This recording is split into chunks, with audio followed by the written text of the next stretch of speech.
Seja muito bem-vindo ao Altos Papos, um quadro aqui no canal do YouTube. E agora tem nome. Agora tem nome. É o batismo do quadro. Então, seja muito bem-vindo ao Altos Papos, um quadro aqui no canal em que você vai poder presenciar aqui conversas diferentes que sempre apontam para a cruz. Então, todas as conversas que a gente fizer aqui é com o objetivo da gente falar sobre a nossa vida cristã prática, né? Tão importante, um assunto tão importante que a gente vai tratar hoje, que a gente vem tratando já há 2 episódios. Falamos primeiro sobre Sansão, o livro do reverendo Emílio Garófalo. Depois falamos sobre produtividade centrada no Evangelho. E hoje temos um tema muito especial. Não adianta fazer muita surpresa, até porque está na descrição do vídeo, mas a gente já fala sobre o tema. E é importante a gente trazer aqui, justificar, né, mostrar por que a gente traz esse quadro aqui no YouTube, o Altos Papos. Silvano, você sempre fala sobre finanças, né? Eu sei que você fala sobre finanças bíblicas, mas mostrar que existem diversos outros assuntos que permeiam o nosso dia a dia e como a gente tem que ter uma visão bíblica sobre tudo. É como aquela expressão no latim que muitos conhecem e aqueles que não conhecem é corandeo, que é a gente enxergar, ver tudo diante da presença de Deus, para a glória de Deus. Então, tudo que a gente faz deve ser para a glória de Deus, seja na produtividade, seja com as finanças e no assunto de hoje. Mas antes de nós irmos para o nosso episódio, eu queria dar um recadinho aqui dos nossos patrocinadores. Exatamente, nossos patrocinadores. Afinal de contas, a gente tem que pagar o leitinho das crianças. Se puder um sucrilho Kellogg's, melhor ainda, né? Então, muito bom. Vai ser bacana. Bom, nunca tivemos tanto acesso a conhecimento e, ao mesmo tempo, nunca fomos tão demandados em nossas tarefas diárias. Isso pode ser um obstáculo na hora de você investir bem. Imagina ter de dominar todos os produtos financeiros do mercado e ainda você decifrar todas aquelas letras, aquela sopa de letrinhas que você encontra no mercado financeiro. Talvez você já tenha ouvido falar sobre Selic, CDB, LCI, LCA, FGC. Talvez você esteja um pouco confuso com tanto de letras. E, além disso, você aprender todos os indicadores para escolher bem ações, fundos imobiliários, como dividend yield, EBITDA, dívida líquida, enfim, tantos outros. Mas existe uma forma de você investir bem e tendo tempo para o que mais importa, investindo em fundos de investimento. No curso Investindo com Propósito, você aprenderá a identificar os melhores gestores e a escolher os melhores fundos para investir bem, com tranquilidade. E melhor, você vai aprender a investir sem medo e sem ganância. O curso e vai aprender com quem? Com quem que vai aprender? Isso é o melhor. Exatamente. E já trabalho com isso já há 17 anos, analisando fundos. Por que falar baixo? Entrega a idade, né, cara? Entrega a sua idade, cara. Aqui já mostra um pouco. Então, trabalho com isso há 17 anos, então durante minha carreira eu vi que, assim, para a maioria das pessoas, e quando eu falo maioria, eu falo com tranquilidade, para mais de 90% das pessoas, investir por meio de fundos de investimento é a melhor estratégia, porque você consegue pensar na sua família, você consegue dedicar mais tempo ao seu ministério, à sua atividade profissional, enquanto gestores profissionais que, inclusive, investem o seu próprio dinheiro nos fundos que eles gerem, você está junto com ele. Então, você vai aprender no curso Investindo com Propósito a investir desse jeito, escolher os melhores fundos no mercado para você cuidar aí da sua aposentadoria, de tantos planos que você tem sonhado e desejado. Então, ele é um curso voltado para o público cristão, que deseja exercer uma boa administração do que Deus tem colocado na sua mão. Então, não fique de fora, o link está aqui na descrição do vídeo, e será um prazer poder te assessorar, te mentorar nesse processo. Beleza? Então, dado o recado, vamos já ao nosso episódio de hoje. Bom, vamos falar sobre serviço público. Você sabia que existem mais de 11 milhões de servidores públicos no país? E que muitas pessoas têm o desejo de se tornarem servidores por diversos motivos. Boa remuneração, estabilidade. diversidade ampla de oportunidades, para ajudar a construir um Brasil melhor, né? Isso, pessoas buscam serviço público para isso também. Enfim, inúmeros motivos. O mercado de preparação para concurso público é bilionário e tem atraído um monte de pessoas. Você pode ver assim, que vez após vez aparecem cursos, enfim, e as pessoas têm desejado o serviço público até, de repente, porque o Brasil tem uma economia instável e não querem depender aí de boa economia para eventualmente ter um emprego.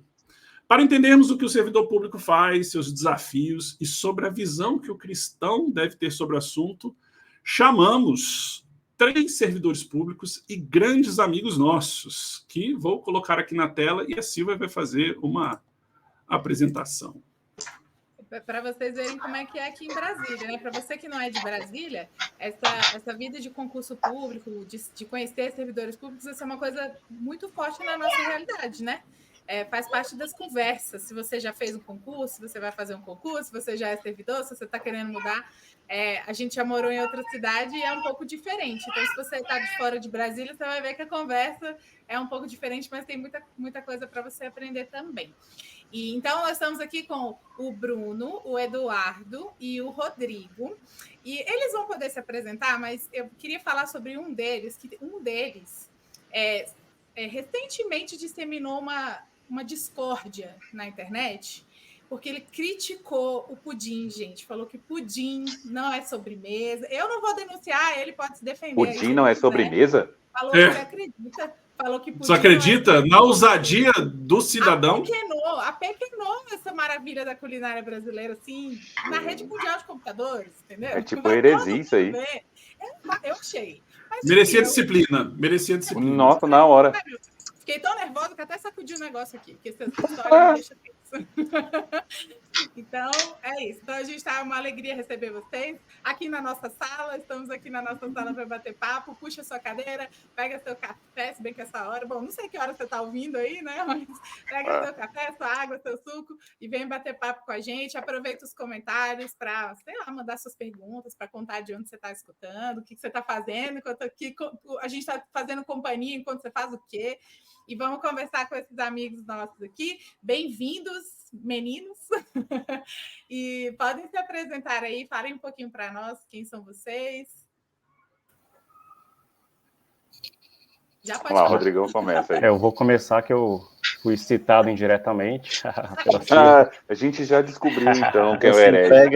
Eu estou confessando aqui. E primeiro, né, agradecer o convite, Silvano, Silvia e Daniel, estar aqui conversando com vocês e fazer uma retratação pública aqui, reintegrando o pudim ao rol das sobremesas. Eu nunca vi um texto tão polêmico. As pessoas realmente me falam assim, cara, como assim tudo? E acharam que era algo sério, né? Não, cara, era mais uma piada e tudo. Para quem não conhece, eu costumo escrever crônicas, né, no Instagram. Tem um livro lançado. E volta e meia eu solto uma crônica lá no Instagram e soltei uma dessa e foi uma polêmica e eu estou aqui me retratando publicamente. Foi cancelado. Quase fui cancelada. Pode ser sobremesa, mas uma categoria B, assim, né? Uma série B, série C, né? Pode chamar de sobremesa. Só por curiosidade, qual é a categoria A aí? Um exemplo de sobremesa categoria A. Aí é um brownie, né? Brownie não tem erro. Ou qualquer coisa de chocolate. Está resolvido. Eu não vou discordar muito de você, não. Eu acho que você está certo. Para mim tem que ter chocolate, cara. Aí o resto a gente vê. Certíssimo. Bom, estou me apresentando, eu sou o Rodrigo, né? Moro em Brasília. Sou servidor público desde 2009, então já há 14 anos. E estou no mesmo órgão, né? Que eu entrei em 2009, estou até hoje. Sou casado, pai de 2 filhas. E sou membro da Igreja Presbiteriana Semear, em Brasília.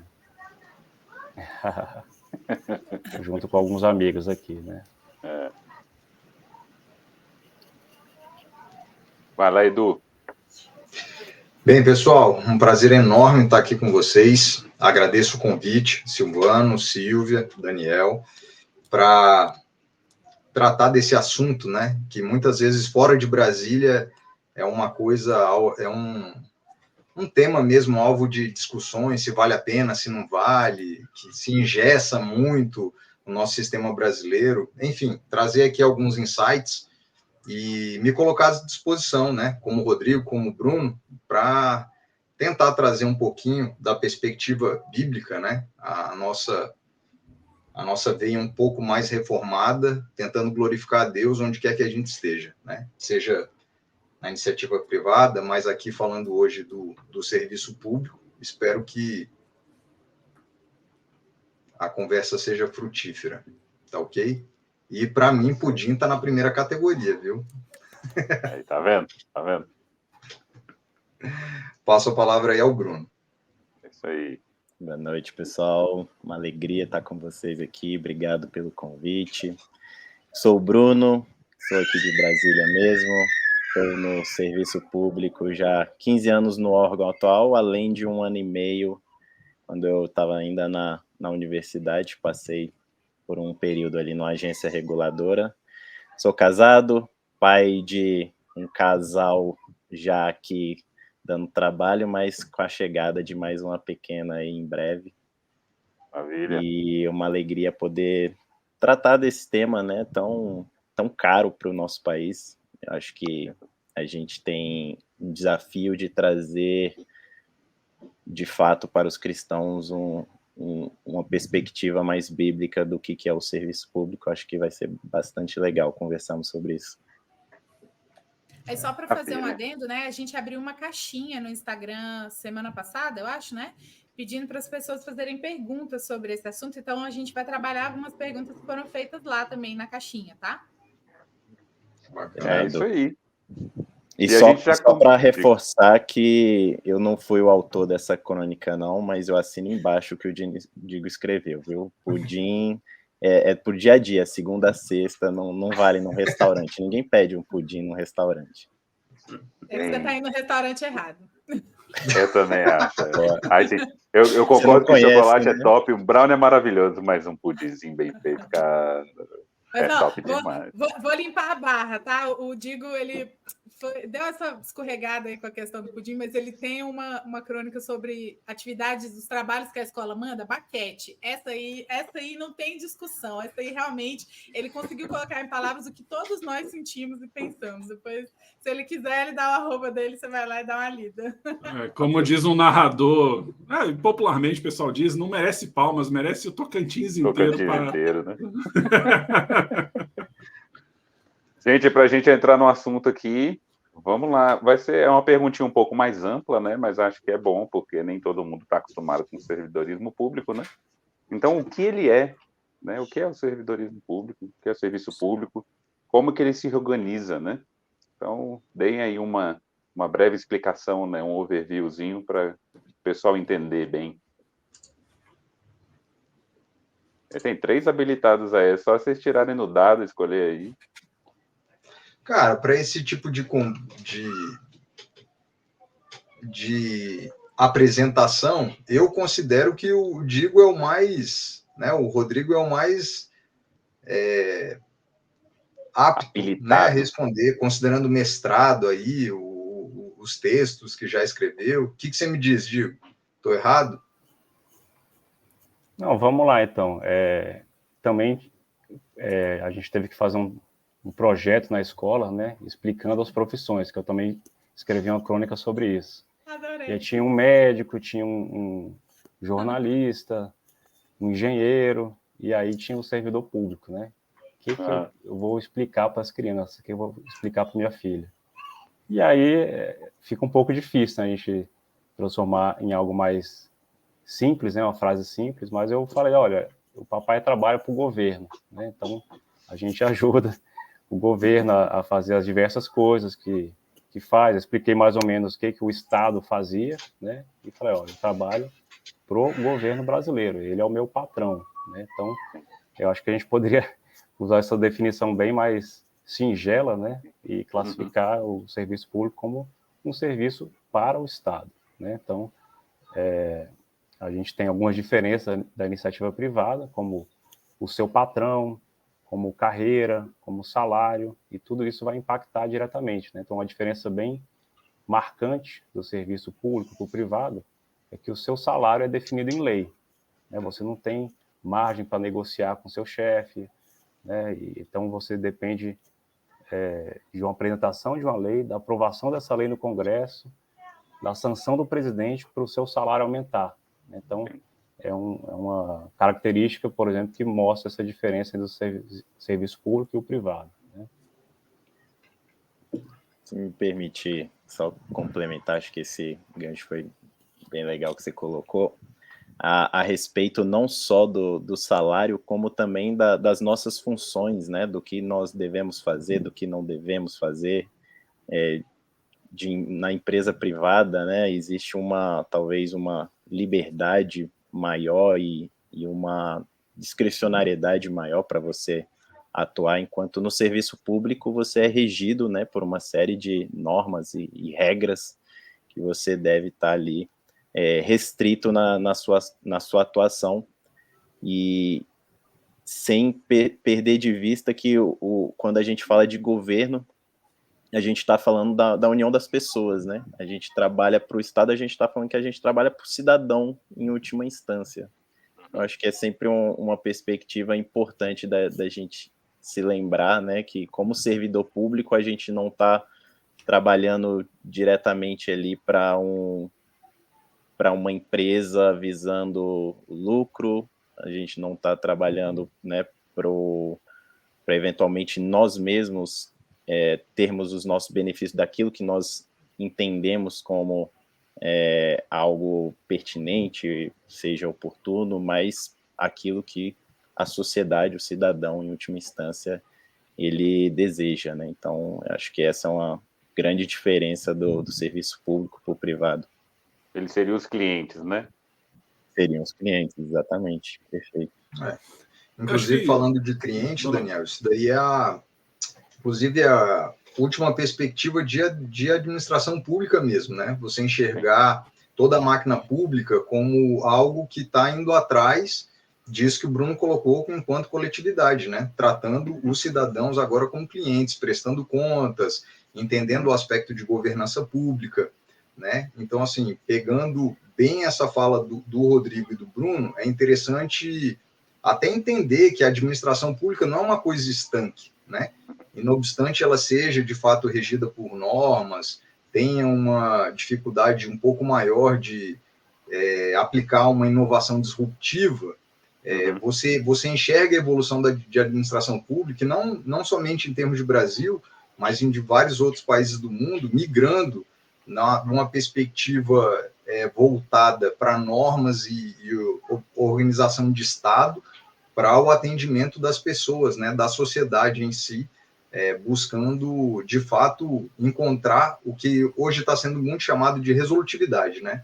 O que, de fato, ali aquele órgão, seja o Senado, seja um Tribunal de Contas, seja o Ministério Público, seja o Poder Judiciário, está, de fato, mudando a vida das pessoas. Você já consegue encontrar vários controles hoje onde o alvo está sendo isso. Está sendo encontrar o que, de fato, está sendo mudado na sociedade em que se encontra. Legal. E eu acho que, até para situar algumas pessoas que às vezes não conheçam bem a estrutura dos poderes, saber que existem algumas diferenças. Por exemplo, nós temos o Poder Judiciário, nós temos o Poder Legislativo, nós temos o Executivo. E uma pergunta ainda também do campo geral, assim, vocês acham que existem muitas diferenças práticas no dia a dia? Assim, lógico que cada um tem as suas atribuições, mas existem diferenças práticas entre eu sou um servidor do Executivo é muito diferente de um servidor do Legislativo ou do Judiciário? Assim, existem muitas diferenças assim? Tem uma história que o pessoal conta que a gente tem o poder legislativo, o poder judiciário e o dever executivo, né? Falando que o poder executivo é o menos privilegiado dos três, digamos assim, né?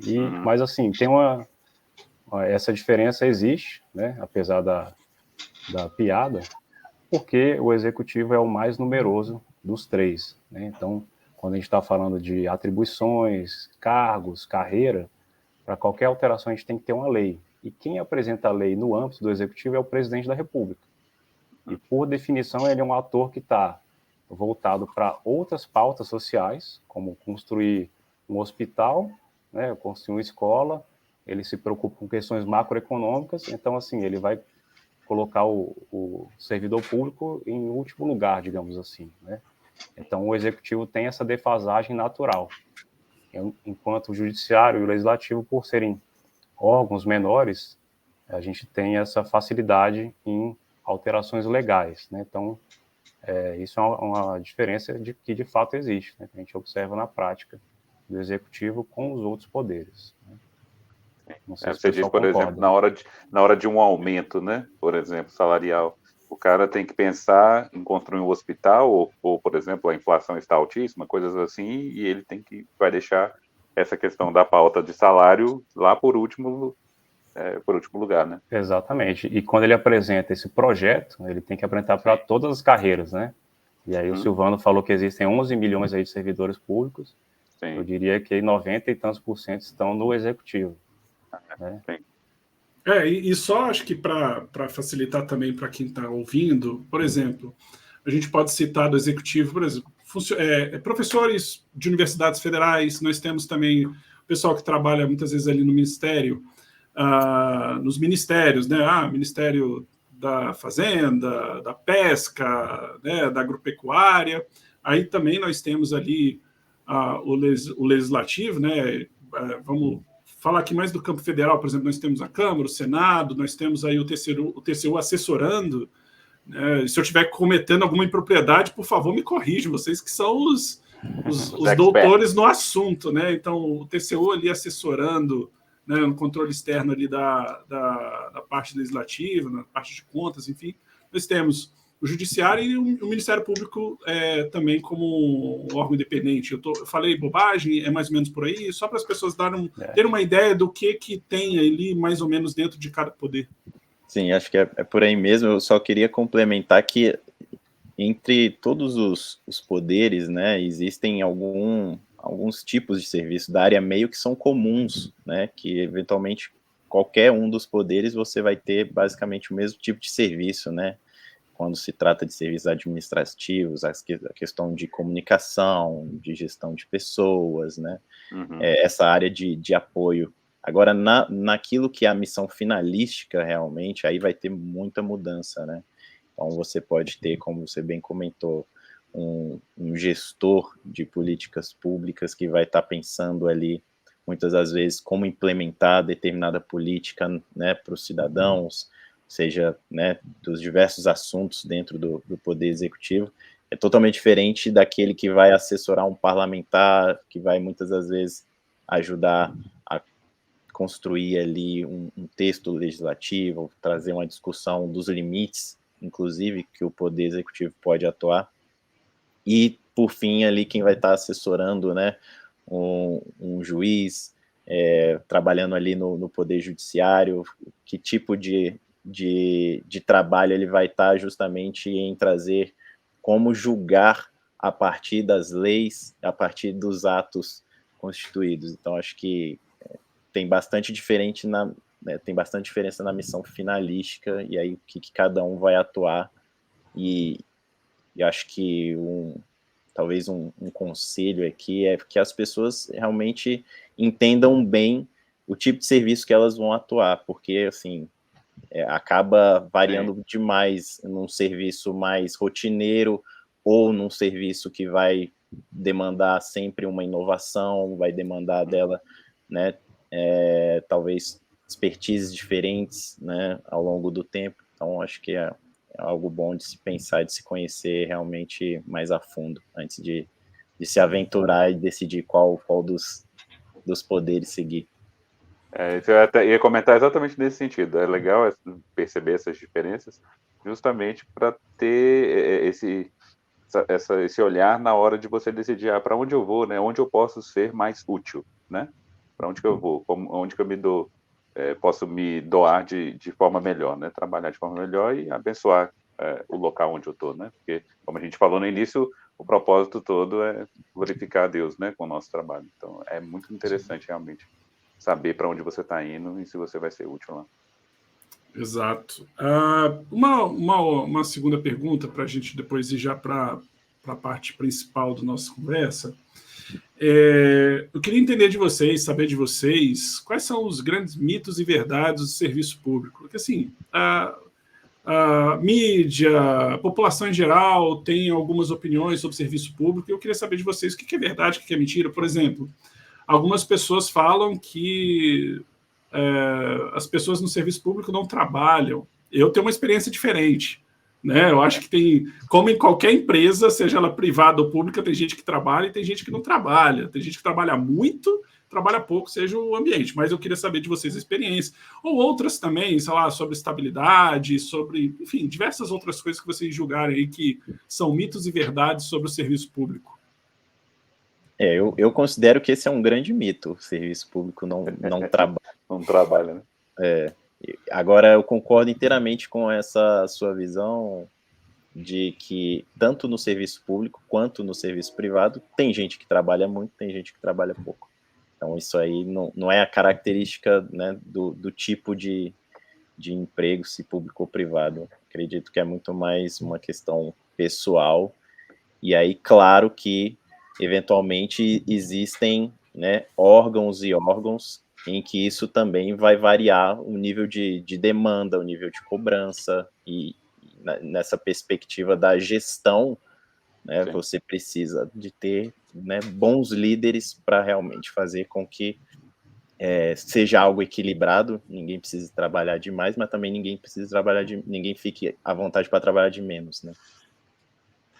E isso é muito engraçado, Silvano, porque muitas vezes a gente pensa nesse aspecto do mito, né? E pensa assim, mas isso é mito, isso, as pessoas não realmente pensam isso. E eu tive uma experiência muito, muito engraçada, digamos assim, no governo passado, onde, de fato, o Ministério da Economia trouxe muita gente da iniciativa privada, né? Eu fui emprestado do MPU, sou servidor do MPU, fui emprestado para o Poder Executivo, e no Poder Executivo acabei encontrando muita gente que caiu ali para a iniciativa privada, para traçar alguns projetos, né, e desempenhar as missões, né, para as quais eles foram ali colocados.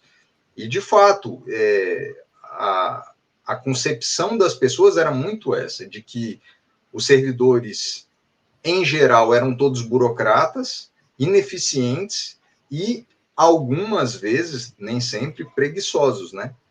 Então, ficou muito claro isso, porque muitos empregados ali vieram numa ânsia de revolucionar a máquina administrativa e acabaram encontrando vários gargalos, né? Que não só por conta da vontade, né, dos servidores ou do sistema, realmente não conseguiram transpor, eles não sabiam das normas, eles não sabiam dos processos de trabalho, né, inerentes a cada área de atuação, que precisavam ser cumpridos para que os resultados fossem alcançados. Entendeu? Então, de fato, isso é um mito. Agora, o que eu traria também, já entrando no aspecto da verdade, uma verdade no serviço público, eu considero que, sim, há um espaço para uma maior eficiência, tá? E, cara, o uso de automação em vários processos, isso é possível, né? Exatamente isso foi um outro lado que a gente também encontrou no último governo. A gente conseguiu automatizar vários processos, né? Conseguiu usar, inclusive, ferramentas de inteligência artificial para padronização e para resolutividade em políticas públicas, em várias etapas mais processuais, digamos assim, e também foram alcançados resultados surpreendentes. Tá? Legal. Rodrigo?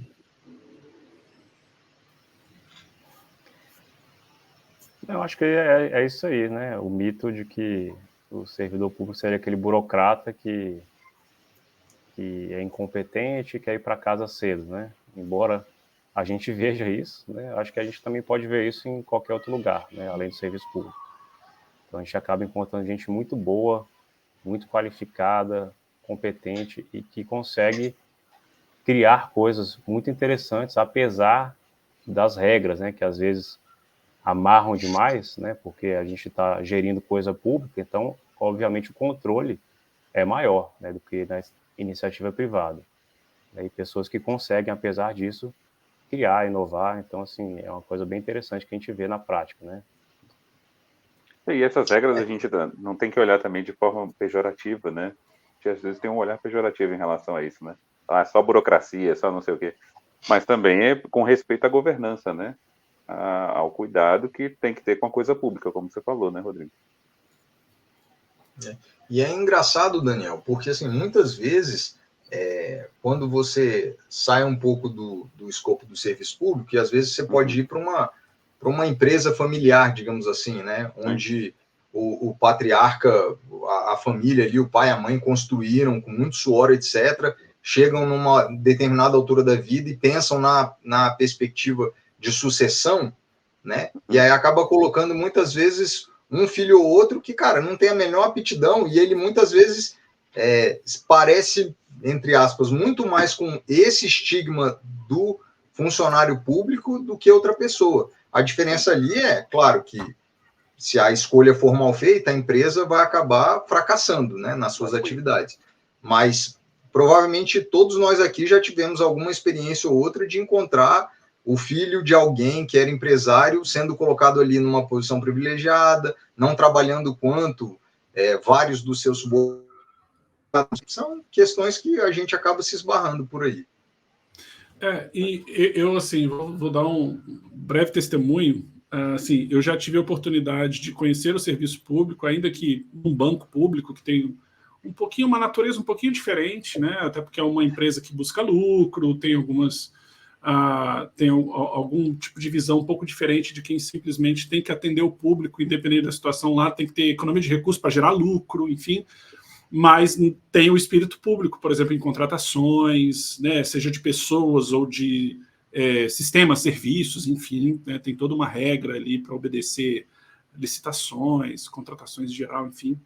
E já tive também a oportunidade de trabalhar no serviço privado, hoje eu trabalho no serviço privado, e eu vi burocracias de ambos os lados, né?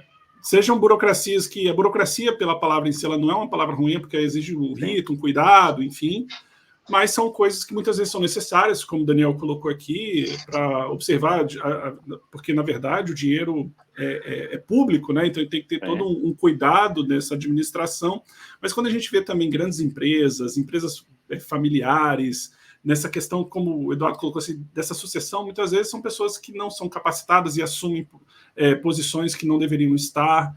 Eu posso falar publicamente aqui porque tem livro, dá para pegar. A própria história do Itaú nos anos 80 foi muito difícil por conta disso.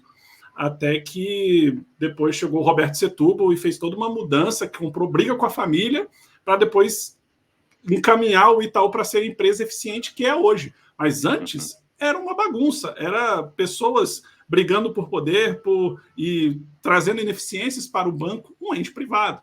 Então, a gente vai encontrar dificuldades em vários lugares. Então, é muito mais sobre a natureza humana do que, essencialmente, se é, na minha visão, né, público ou privado.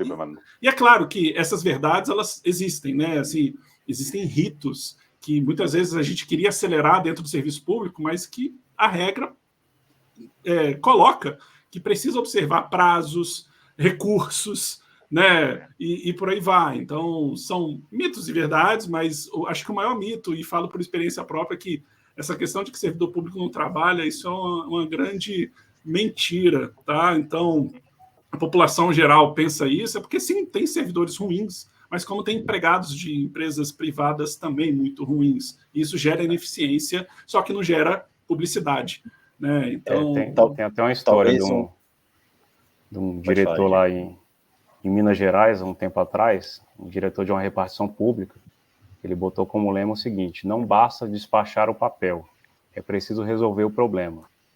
Então, isso até virou objeto de uma crônica do Rubem Braga, né, um escritor bem famoso brasileiro, e acho que a ideia é essa, né? Em qualquer lugar, independentemente da natureza do trabalho, você vai achar aquelas pessoas que vão fazer o mínimo necessário para falar assim, ó, fiz meu trabalho, e você vai ter aquelas pessoas que vão falar assim, tá, o problema foi resolvido? Então, acho que isso perpassa, né, a questão de público o privado, transcende essa divisão, e a gente vai encontrar isso nos dois lados, né? Então, só reforçando que isso aí seria um mito aí, né, que é restrito ao ambiente público, né? Sim.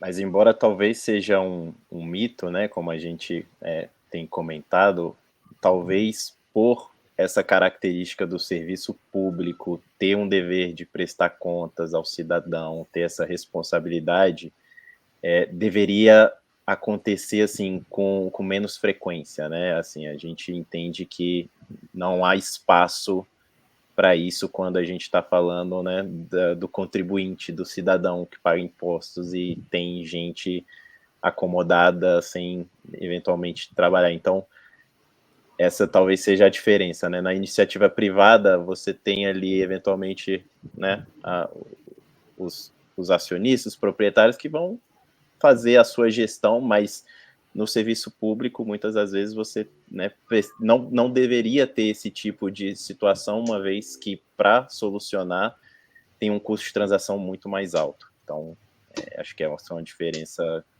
que talvez o mito ganhe força por conta disso, né? Perfeito. Sim, importante, né? Perfeito. Então, como a gente já fez essa visão geral, né, já tivemos uma ideia de que é, de como se organiza, dos poderes, né, mitos e verdades. Agora vamos brincar um pouquinho com o coração, né? Agora começa, parte boa. Qual foi a motivação de vocês para entrar no serviço público? Conta aí pra gente. Mas isso daí é fácil demais. Conte mais, então vamos ver a resposta. Vamos lá. Cara, a motivação foi o salário. Eu acho Pronto. que não existe nenhum outro. Não considero que, assim, de maneira rápida, em início de carreira, o serviço público tem o melhor salário, né? Você precisa trabalhar. Hoje em dia a tecnologia está mudando em muitos aspectos, mas eu entrei no serviço público em 2007, né? Eu formei em 2006 e recebi algumas propostas, né? Não sei do Rodrigo e do Bruno, mas eu fui convidado para entrar no mestrado, e a outra opção foi trabalhar num escritório de contabilidade que, à época, pagaria aproximadamente 8% do meu salário, quando eu fui chamado no MPU. No concurso do MPU. Então, assim, era uma diferença abismal, entendeu? Então, assim, eu até no meu curso, quando eu estava na etapa assim, eu fiz um UNB aqui em Brasília, então quando eu estava na metade do meu curso para o final, eu já sabia o que eu queria. Eu já tinha feito essa análise de cenário, eu já tinha visto, assim, dadas as condições da minha família, né? Minha mãe também foi funcionária pública há muito tempo, meu pai trabalhou um tempo na iniciativa privada e não alcançou várias coisas que pretendia, né? Então, assim, eu sei que da metade para o final do meu curso eu já tinha decidido que eu queria o serviço público exatamente nesse sentido, no sentido de entrar e já ter um salário inicial suficientemente razoável para eu ter uma família, para eu conseguir com tranquilidade fazer meu planejamento financeiro, enfim, da minha parte, eu não tive nem muito problema com essa pergunta não, Daniel. Sim, é isso aí. O Eduardo tocou num ponto que é interessante, né? A influência dos familiares, né? Então, eu, quando estava no último semestre da faculdade, comecei a pensar em carreira, futuro profissional, e considerava também a iniciativa privada, né? Só que acho que duas coisas me fizeram direcionar para o serviço público, né? A primeira delas foi a minha vontade de continuar morando em Brasília, né? Então, não tinha disposição em sair daqui, e isso diminuiu bastante o leque de escolhas, né, que eu tinha à disposição. O serviço privado é muito mais atrativo fora daqui, né? Não deu para ir para a NASA assim, né? Isso mudou. Outro fator foi justamente isso que o Eduardo colocou, né? A gente tem contato com pais, mãe, tios, parentes que têm um estilo de vida razoável, sendo servidores públicos, e é algo que a gente quer seguir também, né? Então, olha, eu queria esse estilo de vida, seria uma boa também, né? E fora que em Brasília, que a oferta é muito maior, né? No serviço público, que a gente está na capital, né? Então, todos os órgãos públicos estão em Brasília. Então, acho que seria isso, né? Salário inicial acima do mercado, atrativo, né, para o universitário que sai da faculdade, essa influência dos parentes, né, e no meu caso, ficar em Brasília. No meu caso, eu fugi um pouco aí da regra. Eu escolhi fazer o curso da faculdade, né, já pensando no mercado privado. Então, eu fiz engenharia de redes e era o meu objetivo trabalhar na área, já entrei pensando nisso. E aí tudo mudou, assim, faltando, acho que uns 3, 4 semestres para me formar, quando um amigo, ele pegou um serviço e ele sumiu, assim, da faculdade, sumiu do curso. Foi sequestrado ele? Não, ele pegou esse emprego, esse trabalho aí, e ele voltou 20 quilos mais gordo. Caramba! Cara, ele ganhou muito dinheiro, mas ele falou assim, cara, eu perdi, sei lá, 20, 30 anos da minha vida. Eu falei, cara, esse nível de estresse, assim, não é pra mim, que vou querer ter uma família, vou querer cuidar Sim. da família, dos filhos e tudo. E aquela experiência ali me marcou, e foi o que talvez, assim, me abriu os olhos para querer algo, né, que não me sugasse tanto, no sentido de ter que, né, morrer de trabalhar para ser bem remunerado. Uhum. E como, né, o Diego colocou, acho que essa é uma perspectiva realmente que aqui em Brasília é meio limitada, né? A gente está inserido num contexto em que todo mundo fala de concurso e que a cidade, de fato, né, tem muitas oportunidades nessa área. Na minha área, assim, de formação, eventualmente teria que talvez ir para São Paulo, tentar alguma coisa, né, melhor. E eu também, né, pensava muito nessa questão, assim, de criar família. Então, acho que foi o que me motivou inicialmente a querer o serviço público e não privado, com essa visão de que no serviço privado eu ia morrer. Né? Eu tomei um susto, eu falei, não, isso aqui não é para mim, não. Cara, engraçado, eu já tive uma experiência completamente diferente. Porque na minha casa, meus pais são servidores públicos e eles sempre falaram, cara, não pense em outra coisa no seu serviço público, porque o mercado privado é terrível, é ruim, não sei o que e tal, e é muito melhor ser servidor público. E eu escolhi faculdade, eu comecei fazendo física, né? Pensando em serviço público. Falei, pô, física, serviço público, você é maluca, porque eu queria ser perito da Polícia Federal. Né? Então, fala sério, você queria ser da Secretaria de Educação. Com certeza, da aula. Nada, eu já estava determinada, assim, eu já estudava com foco para ser perito da Polícia Federal na área de física. Ou da NASA, né? Eu fiquei sabendo do Ricardo NASA. Molina lá, que o cara era bom, não sei o que e tal, eu fiquei encantado com a parte de perícia. Só que eu fui desencantando com a física e desencantando com o serviço público, aos poucos, né? Depois aí tive experiência, enfim e tal.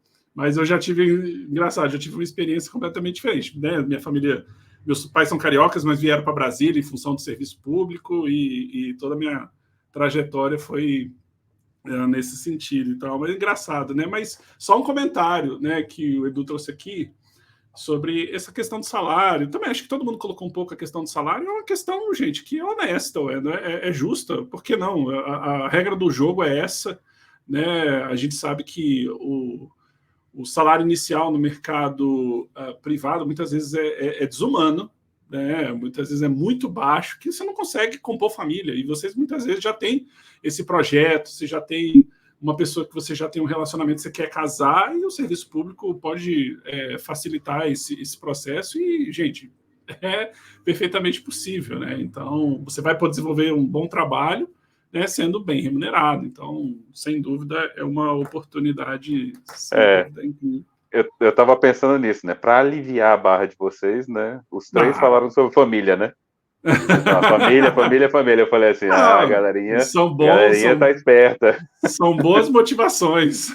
São boas. A motivação da família é uma boa motivação. São boas Mas vocês motivações. pensando sobre isso, sobre essa questão da motivação, o que vocês acham sobre essa motivação de vocês? Vocês acham que ela é uma boa motivação? Se você fosse conversar com alguém, por exemplo, hoje, que chegasse para vocês e falasse assim, cara, eu quero entrar no serviço público pelos motivos que vocês deram. Vocês, de repente, falarem assim, cara, mas eu acho que talvez você devesse pensar nisso aqui também, ou naquilo ali. Isso, só agregando essa pergunta, e o que mudou o que mudou em vocês desde da decisão de vocês inicial e o que mudou agora? O que mudaria? Será que vocês teriam as mesmas motivações, as mesmas opiniões hoje ao, de repente, fazer um concurso?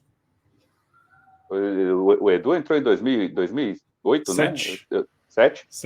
Isso, 2007. Eu estava nascendo nessa época. Eu ia falar, não era nem nascido. De novo, né, irmão? De novo, né? Segundo nascimento, né, irmão? Daniel, é lógico que é certo que muita coisa mudou de 2007 para cá, tá? Sim. É lógico que algumas premissas continuam, mas pensando em motivação do coração, né? E considerando que prosperidade é uma coisa boa, né? Se vem da mão do Senhor, se isso não é um ídolo, etc.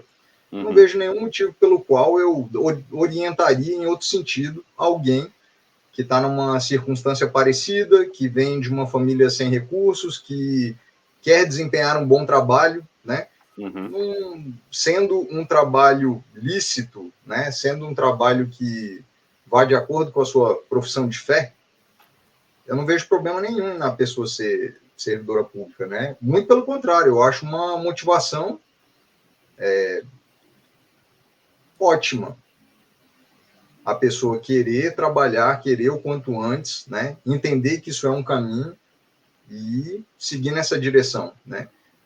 Na igreja, hoje em dia, tem surgido algumas pessoas para conversar sobre esse caso, né? Sobre perspectiva de trabalho, etc. E hoje em dia é muito mais fácil mudar para outro país. Hoje em dia a língua inglesa é melhor disseminada. A gente mesmo aqui, eu, Bruno, Rodrigo, a gente tem caso de amigos que moram aqui, mas trabalham para empresas fora e dessa forma conseguem ter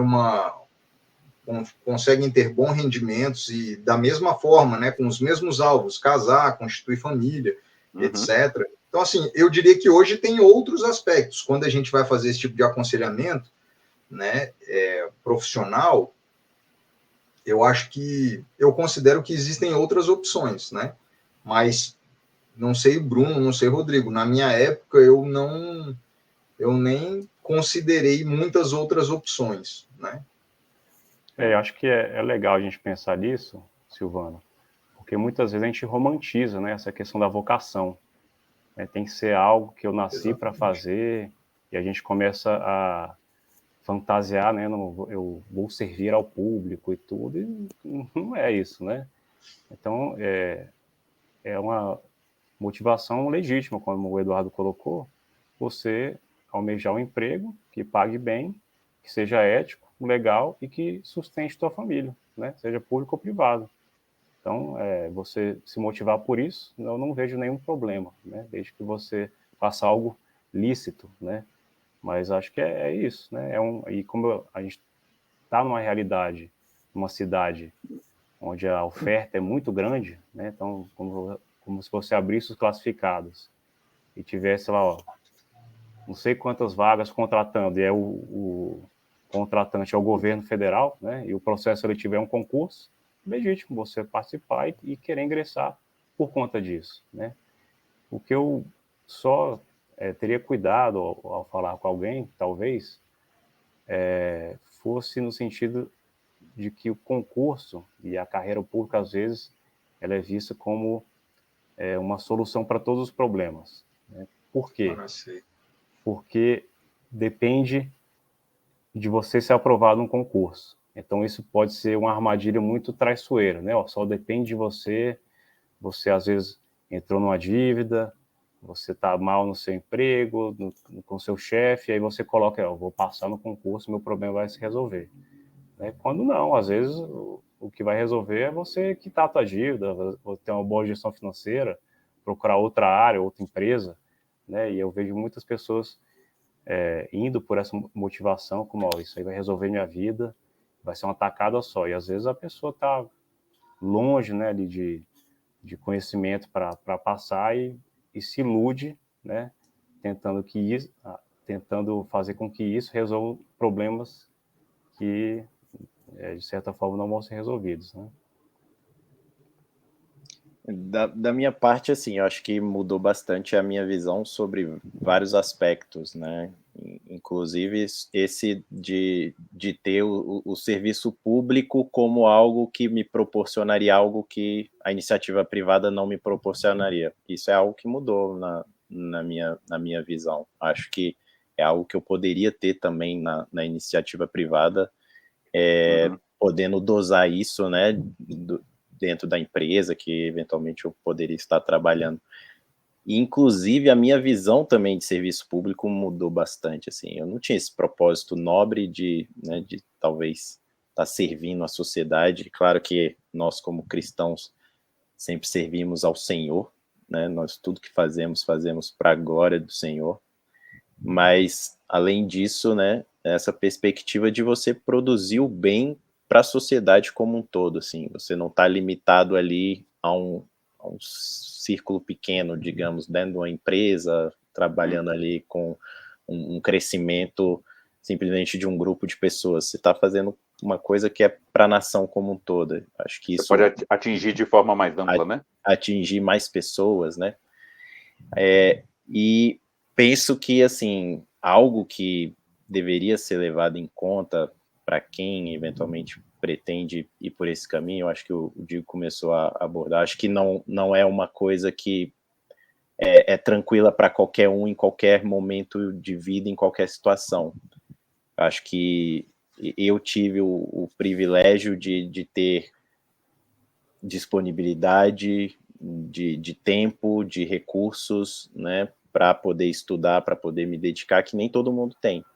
Então, não acho que o concurso público deve ser também a única perspectiva para alguém que queira, né, eventualmente ganhar bem, ou que é o único caminho para você ter uma estabilidade que muitas das vezes ela é falsa na nossa mente, no sentido de que aquilo ali que é a nossa provisão e não é, né? E acho que essa é uma visão que muitos têm erroneamente do serviço público, que é aquilo ali é quem vai ser o provedor. A própria pandemia mostrou isso, discussão de redução de salário, de corte de pessoal no serviço público. Sim. Então, acho que, de novo, né, é algo que o coração foi sendo trabalhado, graças a Deus eu enxergo, né, que eu pude, no órgão que eu trabalho, assim, crescer no sentido dessa visão, mas não exclusivamente no órgão, né, muito por conta também de amadurecendo na vida cristã e ter essa perspectiva de como que Deus iria cuidar, seja no mercado privado. Seja no público. E só um comentário sobre, porque acho que muita gente acaba procurando o serviço público pela questão da estabilidade, de saber que o salário vai cair sempre. O que a gente sempre tem que lembrar, que o Bruno colocou aqui, que a gente tem que, cara, ter a completa visão de que nossa provisão vem do Senhor. E só para ilustrar, eu sei que é uma brincadeira, mas o que a gente sempre tem que pensar é que uma vez eu li em algum lugar, não lembro quem escreveu isso, falando o seguinte: imagine João, um servidor público, né, que imaginava que o serviço público seria um lugar estável para trabalhar, e ele passa no concurso e ganha bem, conseguiu, né, conquistar um cargo bom, uma boa remuneração. Ele também aprendeu que investir na bolsa para o longo prazo seria muito interessante. E ele começa a fazer isso, né? Mês após mês, investir e tal, sabe que ele vai ter aí uma aposentadoria tranquila. O problema é que João não é João, é Juan e mora na Venezuela. Então, assim, o pessoal fala, ixi, porque muitas vezes a gente acha que o Estado vai prover tudo e tal, só que essas coisas fogem do nosso alcance, e quem determina as coisas, quem controla todas as coisas, é nosso Deus. Então a gente não tem que colocar o nosso coração descansado porque a gente é servidor público, ou porque a gente tem uma excelente remuneração também, eventualmente no serviço privado, mas saber que a nossa provisão vem do Senhor. É isso que a gente tem que lembrar. E o que eu falo também sobre investimentos. A gente fala sobre esse negócio de investir para o longo prazo, você vai ter uma vida tranquila, mas tenha cuidado de que você tem princípios bíblicos fundamentais na hora de você investir, como diversificação, humildade, questão de você evitar ganância, avareza, enfim. São cuidados que a gente sempre tem que ter dia após dia. O nosso assunto hoje é serviço público e a palavra é essa, assim, para você não descansar nesse negócio da estabilidade. Que estabilidade, só quem dá é o Senhor, que é a estabilidade nele. Né? Então, isso que a gente sempre tem que lembrar. Né? Então, vamos lá para... Eu vou puxar o gancho aí do que você está falando, mas eu vou falar duas coisas. A primeira é que eu sou a diferentona dessa galera aqui. Primeiro, porque eu sou a única menina aqui nesse papo de meninos, mas eu não tenho essa experiência, né? Quer dizer, porque o Silvano já foi empregado público, o Daniel é servidor, os meninos são servidores, mas eu não sou desse mundo. Eu até quis fazer, mas eu quis fazer pelas motivações erradas, né? Então, a gente aqui em Brasília...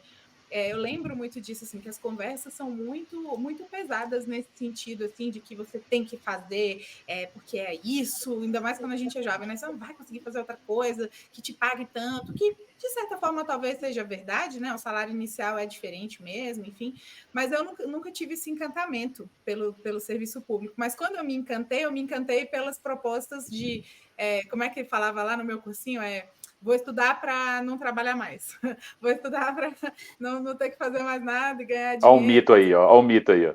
É um mito. Então, eu acho que tem, né, às vezes, essa influência de pensamentos mundanos, mesmo para nós que somos crentes, às vezes a gente se perde nessa pressão, né, nessa conversa, isso acontece. Eu vou trazer uma palavra de consolo para você, especialmente você, brasiliense, que está nesse mar de concurseiros, mas você não quer fazer isso, não tem problema você não fazer isso. Deus existe tem vida fora, né? você. Existe vida fora do serviço público, mesmo aqui em Brasília, tá bem? Não tem problema. É mais restrito, mas existem boas oportunidades. E a gente pode desejar, a gente pode trabalhar. Mas é verdade. Isso, né? Porque eu nunca fui servidora, mas eu trabalho desde 18 anos, eu trabalhei numa empresa grande, multinacional, privada, e depois eu fui trabalhar no Sistema S. E o Sistema S não é público, mas ele tem essa cultura muito de serviço público, assim, mas é a parte ruim da cultura do serviço público. Eu falava para o Silvano, eu não vou dar conta desse negócio, eu não quero isso para mim. Você quer, pode fazer essa prova, não pede para mim, porque eu não tenho esse espírito, não, falei para ele. E é claro que a gente pode agir diferente, né? Enfim. E aí, dentro disso, que eu queria perguntar para vocês como que o conhecimento bíblico, teológico de vocês influencia ou muda, né? Como que isso está presente no dia a dia de vocês como servidores públicos? Até de forma prática mesmo, nas ações de vocês, em coisas que vocês enfrentam ali no dia a dia, seja no relacionamento, seja em coisas que vocês precisam fazer, né? Como que isso é presente na vida de vocês? Esse é um desafio diário, né? Acho que toda vez que a gente reflete na palavra e nós temos uma visão de que a nossa vida ela é indissociável, né? Ela é uma só em todos os aspectos, é corandeu, e nesse sentido a gente vai, eu imagino, né, que todos nós, à medida que vamos estudando mais, buscando mais, né, crescer, se parecer mais com Cristo, a gente vai refletindo mais nessas questões, né, de como o nosso trabalho, como o nosso comportamento, o que nós fazemos e deixamos de fazer, ele tem, né, reflexo e ele deve ser feito de uma forma que é totalmente diferente, como se a gente não tivesse isso. O que eu quero dizer, assim, por exemplo, no tratar com uma questão que você não concorda, no você eventualmente tratar com um colega de trabalho que, né, tem uma dificuldade de relacionamento, como é que você enxerga as pessoas, né? Como é que você enxerga o seu trabalho dentro de uma perspectiva que vai para além, né, dos nossos deveres como servidor público. mas algo que é feito, né, de fato para Deus. Então, isso tem mudado como eu tenho encarado, né, todas as facetas, como que eu faço o trabalho, como eu encaro o trabalho, quais limites eu eventualmente devo colocar, quais eventualmente os pontos eu devo ceder e como ceder. Então, acho que ao longo do tempo essa perspectiva ela foi mudando bastante, né, na minha vida, especialmente tendo um pouco maior essa compreensão, né, dessa questão da vida diante de Deus, assim, de não ter, né, o trabalho é uma coisa, a minha vida diante de Deus é outra, e como que todas essas coisas, elas a todo tempo estão caminhando juntas e devem refletir justamente o caráter de um servo de Deus, né? É legal isso, Bruno, porque a gente vai crescendo, né? A gente entra no serviço público e não tem as respostas todas, né? Então, isso aconteceu comigo também, né? Eu entrei e foi interessante que eu estava à procura de uma teologia, né? Para saber o que eu devia fazer, né? Então, eu entrei lá e, de repente, eu estava ali trabalhando e pensando nisso. Tá, mas e agora? Como é que eu devo agir aqui, né? Tendo em vista que eu sou um servo de Deus e tudo, como é que eu devo fazer essas coisas? Então, a partir dessa inquietação, foi que eu fui procurar coisas para ler, né, para entender melhor essa questão, justamente para, né, tratar essa vida de uma forma única, né, uma cosmovisão que abarque tudo, né, não só a nossa vida na igreja, mas também no trabalho. Então, acho que foi um processo, né, que foi um choque para mim. Assim que eu entrei, eu me vi com essa necessidade. Outra coisa que eu acabei de lembrar, em pouco tempo me ofereceram uma função lá no trabalho, e eu tinha acabado de casar, né, e fazia faculdade à noite. E aí eu rejeitei, né, porque acabei de casar, não quero ficar longe de casa e tudo. E foi já uma decisão que eu tive que tomar bem cedo, né, sobre como conciliar, né, família, trabalho, e fiquei receoso, né, de que essa decisão pudesse trazer prejuízo para mim no futuro. Graças a Deus não, né, surgiram diversas outras oportunidades, mas são coisas assim, né, que a gente vai se deparando, né, se você aceita uma função, quanto tempo, qual o limite que você tem que colocar, como lidar com outros servidores, com o público, né, então são várias coisas que a gente tem que ir lidando na prática e refletindo, né, a maneira que a gente vive diante de Deus. Então, é uma coisa que a gente vai aprendendo sempre ao longo do tempo, né? Bem no sentido do que o Rodrigo e o Bruno colocaram, duas coisas me ajudaram muito, né? Eu, na mesma esteira do Rodrigo, eu entrei novo no serviço público, então eu não tinha muito uma teologia do trabalho previamente definida, né? O primeiro ponto que me ajudou bastante foi um artigo que é traduzido pela Monergismo, é um artigo do John Piper, que é Como Beber Suco de Laranja para a Glória de Deus, né? Ou Bebendo Suco de Laranja para a Glória de Deus, alguma coisa assim. Mas ele traz muito o Piper explica muito o aspecto de até em coisas simples da sua vida, né? Você deve fazer isso dando graças a Deus, porque Ele que te permite fazer todas as coisas, você deve usufruir, você deve gozar isso da melhor maneira possível. Então, isso me ajudou muito, porque eu pensava, poxa, se o cara teve o trabalho de escrever uma coisa sobre beber suco de laranja, quanto mais eu, no meu trabalho, posso fazer um serviço bem feito, nesse sentido que o Bruno colocou diante de Deus, né? E há mais ou menos uns 5, 6 anos atrás, eu li o livro do Timothy Keller, Integrando Fé e Trabalho. E aí, nesse livro, ele traz a perspectiva de nós, como seres criados à imagem e semelhança de Deus, devemos, assim como Deus, trabalhar, né? Deus podia ter feito todas as coisas sem nenhum trabalho, e o Keller vai abordando os aspectos, né, do trabalho em 6 dias e o descanso no 7º, né? De como Deus se debruça para fazer todas as coisas, como nós podemos refletir a glória dele nesse sentido de trabalhar, de fazer algo bem feito, de, ao final de um belo dia de trabalho, sentar e procurar, né, identificar na nossa vida se a gente consegue sentar e falar, cara, eu tô vendo que tudo é bom, né? Descansar antes de dormir, falando, cara, hoje o dia rendeu e, graças a Deus, tudo que foi feito foi bom, né? Então, o Timothy Keller me ajudou muito nisso, nesse aspecto. Esse é um livro, para mim, sensacional, que ajuda muito nos aspectos de teologia do trabalho, né? E isso me ajudou bastante, Silvano. Legal, muito bom. Legal Muito bom. demais. É bom que essa pergunta complementa um pouco a outra sobre as motivações, né? Que a gente vai vendo que vai havendo uma transformação, né, do coração ali, que às vezes estava focando só numa área da vida, mas de repente começa a abrir, né? Como vocês falaram da teologia do trabalho e tudo que vocês podem fazer servindo, né? É muito legal. Pegar só esse gancho do Edu rapidinho, Dani, claro, que como que essa questão, né, a gente talvez tenha ainda distorcida no meio cristão, assim, de enxergar o trabalho como maldição, né? O trabalho não é maldição, o trabalho ele é bênção, né?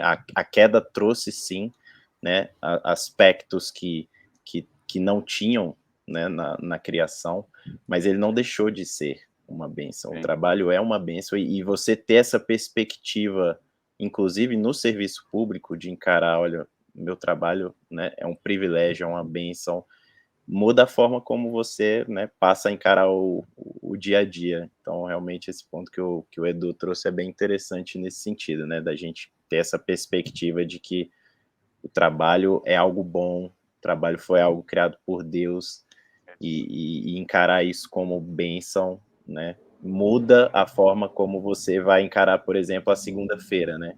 Como é que um crente vai reclamar da segunda, tendo em vista do privilégio que ele tem de trabalhar, né? E até porque nosso trabalho não é só o remunerado, né? Em algum lugar, né? A gente não para, né? A gente só para no dia do Senhor ali para dar um descansado e louvar mais a Deus com um pouco mais de intensidade, mas a gente não para, né? E é interessante isso mesmo, o trabalho ele é instituído antes da queda e é vocação, né? Essa é a nossa vocação, trabalhar, né? Cultivar e guardar, como está falando lá em Gênesis 2. Né? Isso eu sou arquiteto, né? Minha vocação não é ser arquiteto, né? A sua vocação, Bruno, não é ser engenheiro, né? A sua vocação é trabalhar, a minha vocação é trabalhar. Independente do que a gente fizer, a gente tem que estar glorificando o Senhor com as nossas mãos. E aí, eu queria perguntar para vocês um pouco sobre o seguinte, né? Existem vários desafios que o servidorismo público enfrenta, né? Que vocês, como servidores, enfrentam. E eu queria perguntar para vocês quais são, né, esses desafios, principalmente numa visão, na perspectiva cristã, que vocês enfrentam, e incluir nisso a dificuldade que a gente vive hoje politicamente, né? Os aspectos políticos hoje estão muito polarizados, né? E às vezes uma pessoa está trabalhando e trocou o espectro político dela, e aí de repente ela pode se desanimar, né? Ficar triste, chateada. E eu queria que vocês falassem um pouquinho disso, né? De como a gente deve se portar, né? Mesmo em ambientes que a gente considera diferentes ou que a gente não gostaria que fosse. O serviço público, ele traz talvez um privilégio que é de você servir ao Estado, à sociedade, né? Então, sim, independente, né, de governo, de espectro político, quem esteja no poder, nós somos, né, servidores do Estado, servimos à sociedade, talvez com essa perspectiva há um alento para o crente, no sentido de que, olha, sim, você está, né, fazendo ali o seu melhor, sempre em primeiro lugar para Deus, mas, claro, servindo a sociedade. E as próprias normas e leis nos blindam quanto a qualquer questão que venha, né, de forma ilegal, que não seja passível de ser cumprida, né? Eu lembro muito da história de Daniel, né? Inclusive a gente teve um acampamento agora das nossas crianças da igreja que foi sobre esse, né, sobre esse incrível personagem, e Daniel era alguém que servia ali ao Estado, né? E sempre fazendo o quê? O seu melhor. Você vê ele sendo um exemplo de Sim. quê? De sabedoria no aconselhamento dos reis de gestão. Você não vê alguém que estava preocupado, né, com, poxa, esse aqui, será que tem a minha ideologia? Não tem? Não. Daniel dava o seu melhor, ele fazia o seu melhor, ele aconselhava da melhor forma possível. Acho que é o que está ao nosso alcance, né? E o livro que o Edu citou do Tim Keller, ele fala disso, né?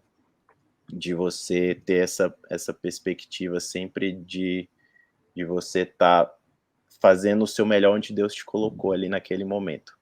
Então, é algo que o crente não pode perder de vista, é fazer o seu melhor.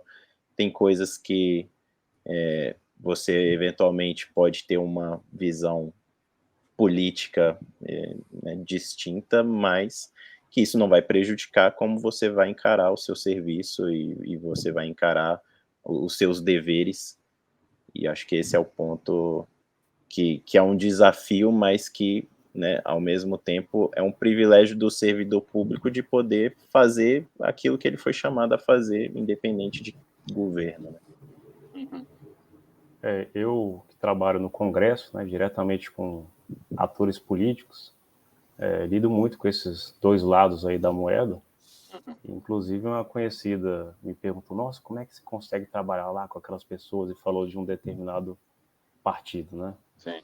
Eu falei, não, para mim é até mais fácil, né? Porque eu tô lá todo dia, eu já vi trocar várias vezes, né? Então Sim. Eu vejo que são homens, todos, são pecadores, não vai vir Você não ninguém santifica ninguém, né? não vai vir ninguém que vai salvar o país, nem ninguém que vai destruir sozinho o país, né? Então, assim, a gente vê a realidade crua ali, que é mais ou menos tudo igual, né? Assim, politicamente.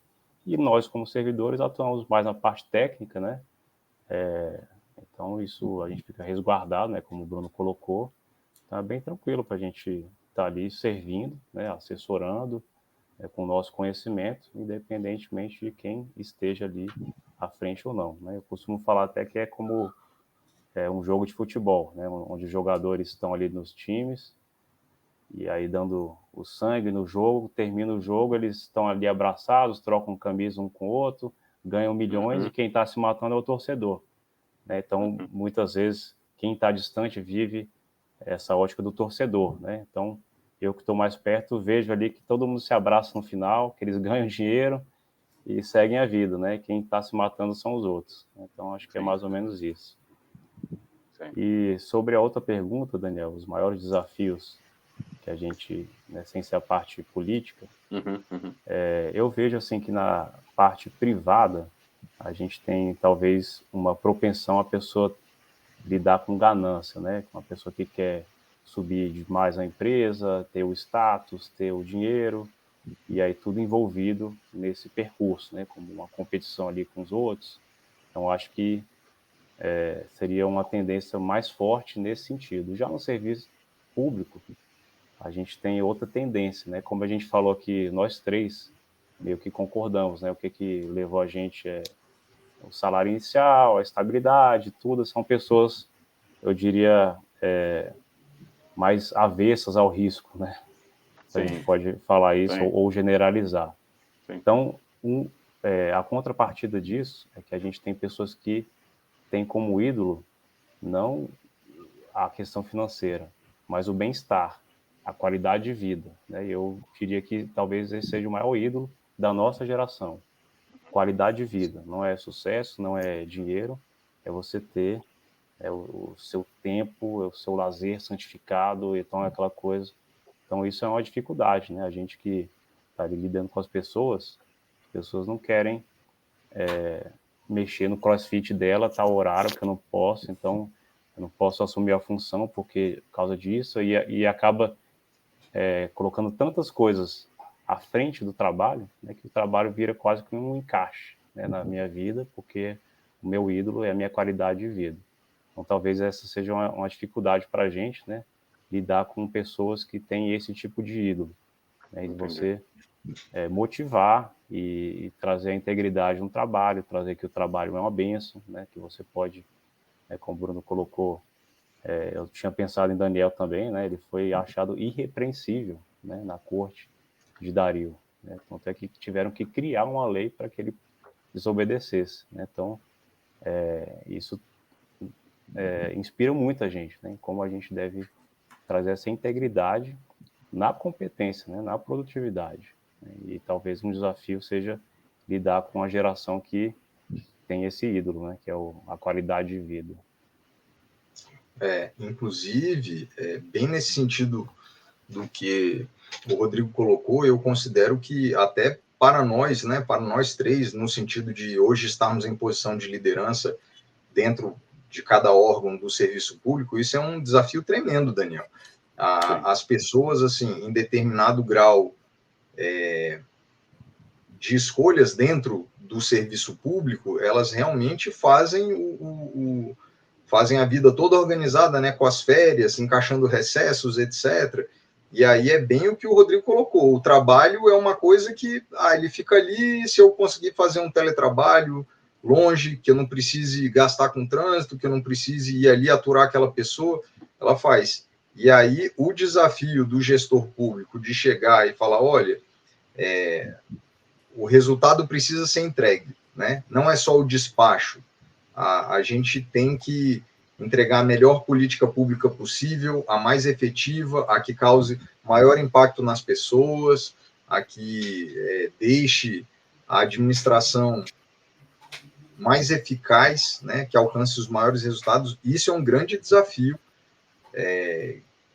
que eu me deparo assim todos os dias. Hoje mesmo eu tive que decidir lá se eu conseguia liberar uma colega para banco de horas, entendeu? Porque ela marcou uma viagem e aí ela queria o banco de horas no dia anterior às férias.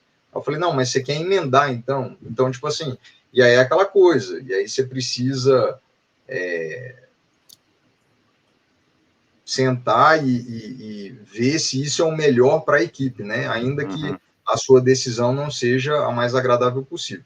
Eu considero isso um grande desafio.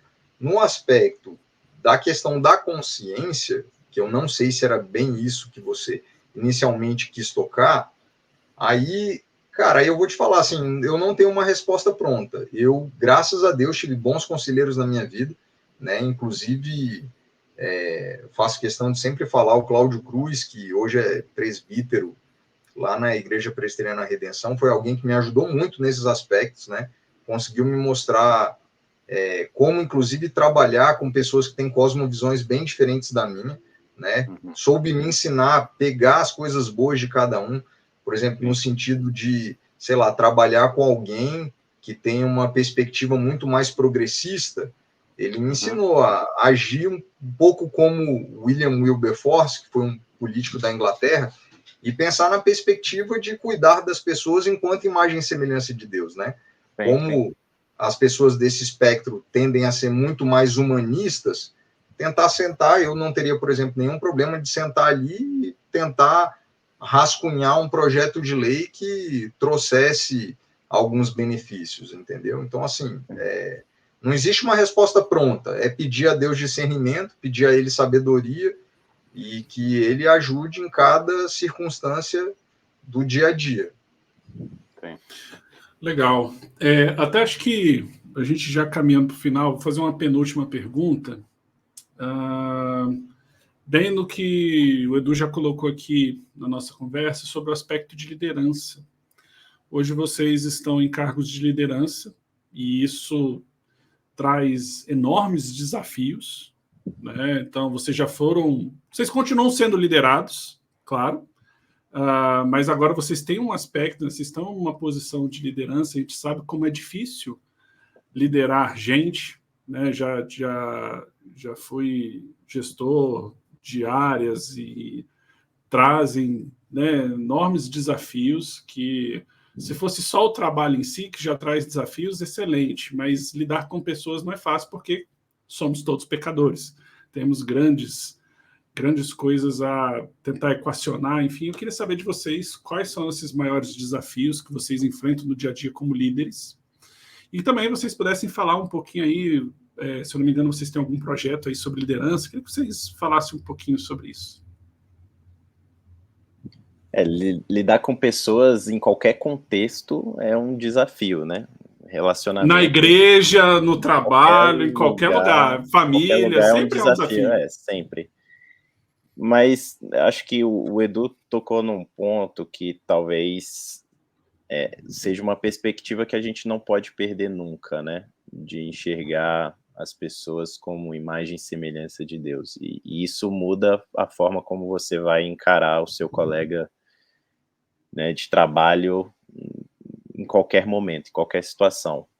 E, naturalmente, né, as cosmovisões distintas, né, todo o contexto, experiência, criação, faz com que as pessoas sejam muito diferentes, reajam muito diferentes a diferentes contextos.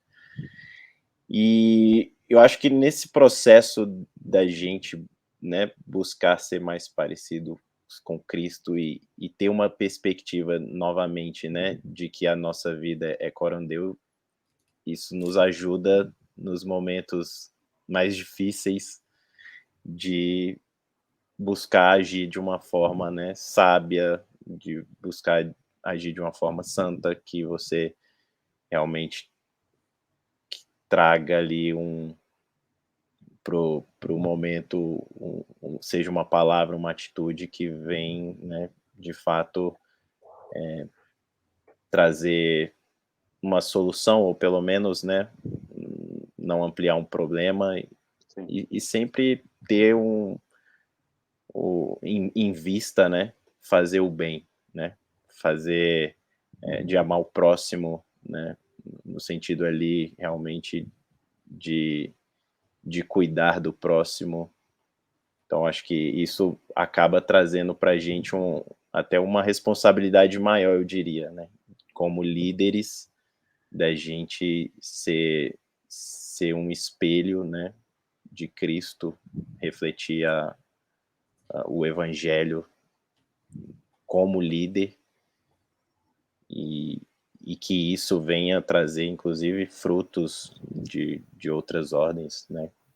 Como, por exemplo, abrir as portas para o Evangelho e tudo. Eu lembro quando o meu chefe atual me chamou para ocupar essa função, né, que eu estou agora de chefia. Ele falou: senta aí, você vai funcionar como um psicólogo, muito mais do que como um chefe. E aí eu, exercendo a função, vi que tem muito de verdade nisso, né, porque a gente lida com pessoas e é muito difícil, né, porque vem uma pessoa e conta um problema da vida e tudo, e aí vem a outra e pede férias, que fala que tem que tirar naquele período, e vem a outra. Então, cada um tem a sua vida, né, própria, seus dilemas, seus desafios, seus problemas familiares, só que o chefe é aquele que ouve tudo, né? Então, ele tem aquela perspectiva de que tudo está acontecendo, e ao mesmo tempo que você tem que lidar com essas pessoas com cuidado, com zelo, você tem que ter a responsabilidade pelo setor, né? Então é algo que é realmente desafiador, né? A gente trabalhar nessas duas áreas, né? Tanto no cuidado com as pessoas, mas também eu não posso deixar o setor na mão. Então, como é que eu consigo alcançar esse equilíbrio, né? Então, eu estou sempre buscando o equilíbrio, né? Para não pesar a mão e desconsiderar pessoas, né? Porque o serviço, apesar de ser público para o bem da sociedade, você não pode conseguir isso de uma forma desleal, né? E desconsiderando as particularidades de cada um.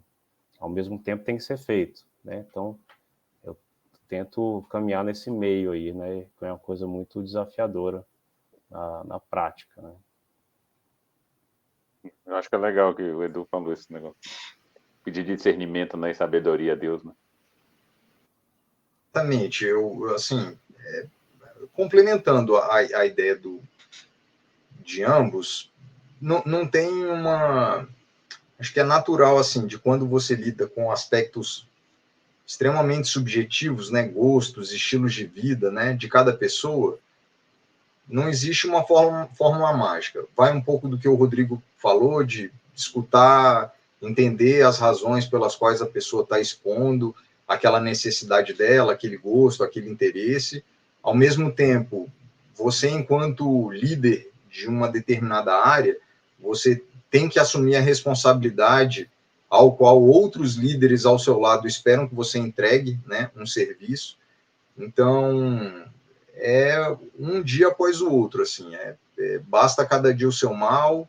Hoje você vê o que precisa, você se planeja, senta, negocia, e a partir daí vai procurando encontrar a melhor maneira de motivar as pessoas, de colocar elas em um mesmo sentido, né? Às vezes mostrando, servindo um pouco mais, mostrando, supervisionando, outras vezes tomando a dianteira e mostrando como o trabalho precisa ser feito e simplesmente cobrando, orientando para que os esforços sejam repetidos naquele sentido. Mas, assim, eu considero que, dentre as diversas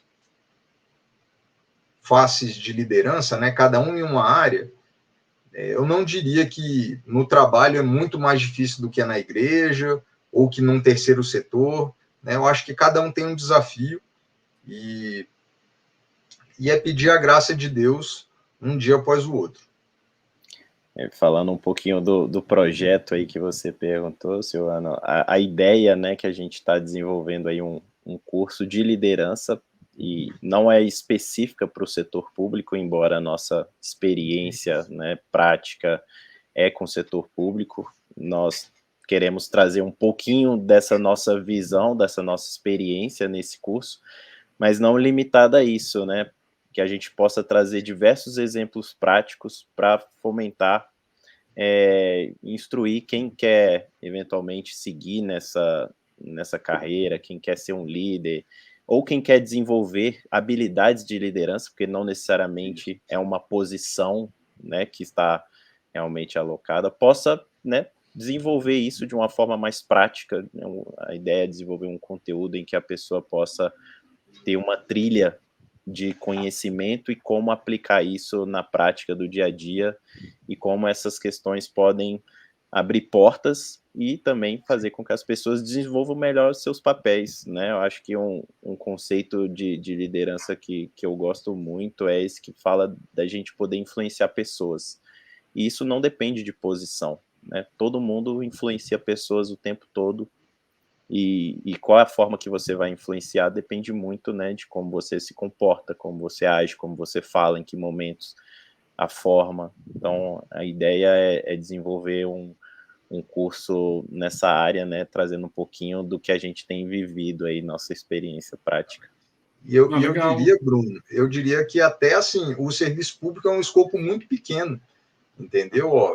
Aqui mesmo, o Bruno, por exemplo, hoje ele preside o Conselho Fiscal da Igreja, ele é líder de uma área dentro da igreja, né, onde ele tem que lidar com essa gama de intenções. O Rodrigo também, já na igreja anterior dele, ele também liderava a parte de juniores, né, me corrija se eu estiver equivocado, mas assim, até mesmo dadas nossas várias experiências de vida, né, em igreja, em terceiro setor, em voluntariado, né, e agora, ocasionalmente, no serviço público. Eu digo ocasionalmente porque hoje eu estou, né, como assessor-chefe de uma área, mas amanhã eu posso voltar a ser um assessor, eu posso ir trabalhar em outro aspecto, e essa questão de você influenciar pessoas, né, tentar trazê-las um pouquinho mais para perto de Deus, seja num serviço bem feito, ou seja mesmo na exposição do evangelho, isso vai permear toda a nossa vida.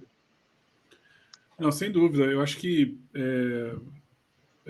e só uma palavra, quando estiver pronto esse projeto, por favor, nos avisem, que vai ser um prazer a gente poder divulgar, né? Precisamos aí que pessoas se capacitem nisso, né? E com a experiência de vocês, com a visão teológica de vocês, eu acho que vai ser muito pertinente, muito importante para várias pessoas, para pessoas possam ter acesso a uma boa visão e boa experiência de vocês.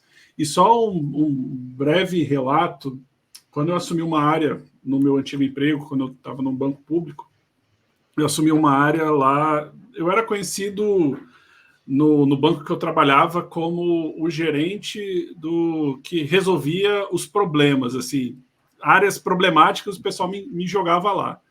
E uma área que eu peguei lá... É a cara da Silvia. Ela sofreu. Opa! Ela sofreu com isso. Ela sofreu com isso. Infelizmente, eu fiquei muito ausente em casa. E isso foi um momento muito difícil para a gente.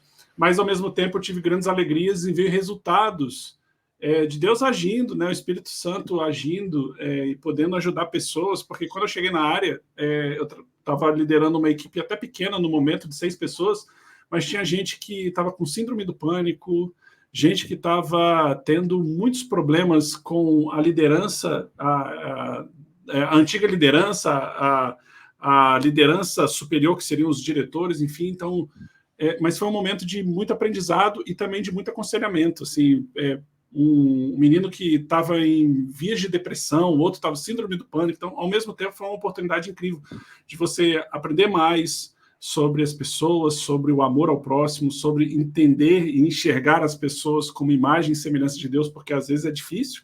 Não vou ser hipócrita aqui ao falar que às vezes tem certas situações que é muito conflito, enfim, e que a gente se deparava que era muito difícil, mas liderar é uma oportunidade incrível, assim, sabe, de, inclusive, a gente exercer, né, aquilo que Deus tem colocado na nossa vida, de a gente viver o verdadeiro evangelho, né, de exercer muito essa questão do amor ao próximo. Então, e mesmo que você não tenha um cargo, você pode ser um líder, né? Você pode influenciar e você pode ser um exemplo. E nós, como cristãos, ainda mais nós carregamos o nome de Deus, né? E o não tomar o nome de Deus é literalmente isso, assim, tem gente que não tomar o nome de Deus e vão carregar o nome de Deus e ser um representante dele aqui na Terra e propagar um bom testemunho, né? Então a gente precisa honrar o nome de Deus nas funções que nós exercermos, seja elas no momento não de liderança ou de liderança, mas sempre exercermos influência, né? Sempre trazermos bons exemplos, boas palavras, boas atitudes, né? Acho que é isso. E aí vamos para a última pergunta. Você vai fazer uma pergunta importante aí para a gente finalizar e ir para... Não, pode falar. Foi uma pergunta, inclusive, uma das perguntas que vieram na caixinha, né? Então, cada um aí fala para a gente uma pepita de sabedoria, um conselho aí para quem quer entrar no serviço público. Então, a pessoa está aí querendo entrar, um conselho aí de cada um. O meu conselho seria no sentido de você entender bem o que você vai desempenhar na carreira que você está se propondo, né, a eventualmente fazer o concurso. Não acho que qualquer concurso serve para qualquer pessoa. Tenho uma impressão que várias pessoas vão se frustrar muito se entrarem. Eu certamente me frustraria muito em diversas carreiras do serviço público. Então, eu acho que essa é uma questão de se avaliar com cuidado, assim, né? Voltando lá no nosso início, a diferença dos 3 poderes, a diferença das carreiras. Eu acho que isso é algo que vale a pena estudar com calma, conversar com pessoas que trabalham, que às vezes você tem uma visão romântica de que aquilo ali, poxa, é super, né, inovador, você vai estar todo dia fazendo coisas diferentes, e às vezes é um trabalho mais rotineiro. E às vezes tem pessoas que gostam disso mesmo, de uma previsibilidade, de saber que vão estar fazendo. Tem gente que adora uma planilha aqui, filho. Exatamente. Então, assim, tem para tudo, né? E eu acho que é importante isso, assim, se eu fosse aconselhar, eu aconselharia nesse sentido. Converse com pessoas para a área que você está pensando, né? Para não se frustrar, assim, chegar, fazer um concurso às vezes difícil, mas que, né, salário, e aí minha perspectiva atual, assim, salário nenhum sustenta uma pessoa em um serviço que ela não se enxerga dando o seu melhor. Então, assim, essa é uma questão que vale a pena um cuidado especial. O meu conselho seria não caia no papo de coaches de concursos, né? Então, algo mais realista, né? Porque a gente sabe que o mercado de cursinho para concurso é muito forte, né? E uma das formas que eles vendem os cursos é fazendo promessas falsas, né? Então, mistura meio que uma motivação coach com, o seu lugar está guardado, tua vaga vai chegar, é só você esperar. E às vezes você cai nesse papo e acha que é só eu fazer 6 meses aqui de estudo que eu vou passar, né? E eu falo isso porque vi muitas pessoas já entrarem por essa seara, né? Então, assim, requer preparação. Como o Bruno falou no início, às vezes você não vai ter o tempo ou o momento de vida adequado, né, para determinado cargo, para determinada carreira. Então, seja realista, né? O que você pode estudar agora, qual carreira está disponível, vai ter concurso. Não caia, talvez, esses papos aí de cursinhos, né, que querem vender em cima da ilusão que eles criam, né? E aí, às vezes, a gente acaba caindo nessa e em vez de pensar em outras carreiras, outras soluções para a nossa vida, a gente acaba ficando um concurseiro eterno ali, né?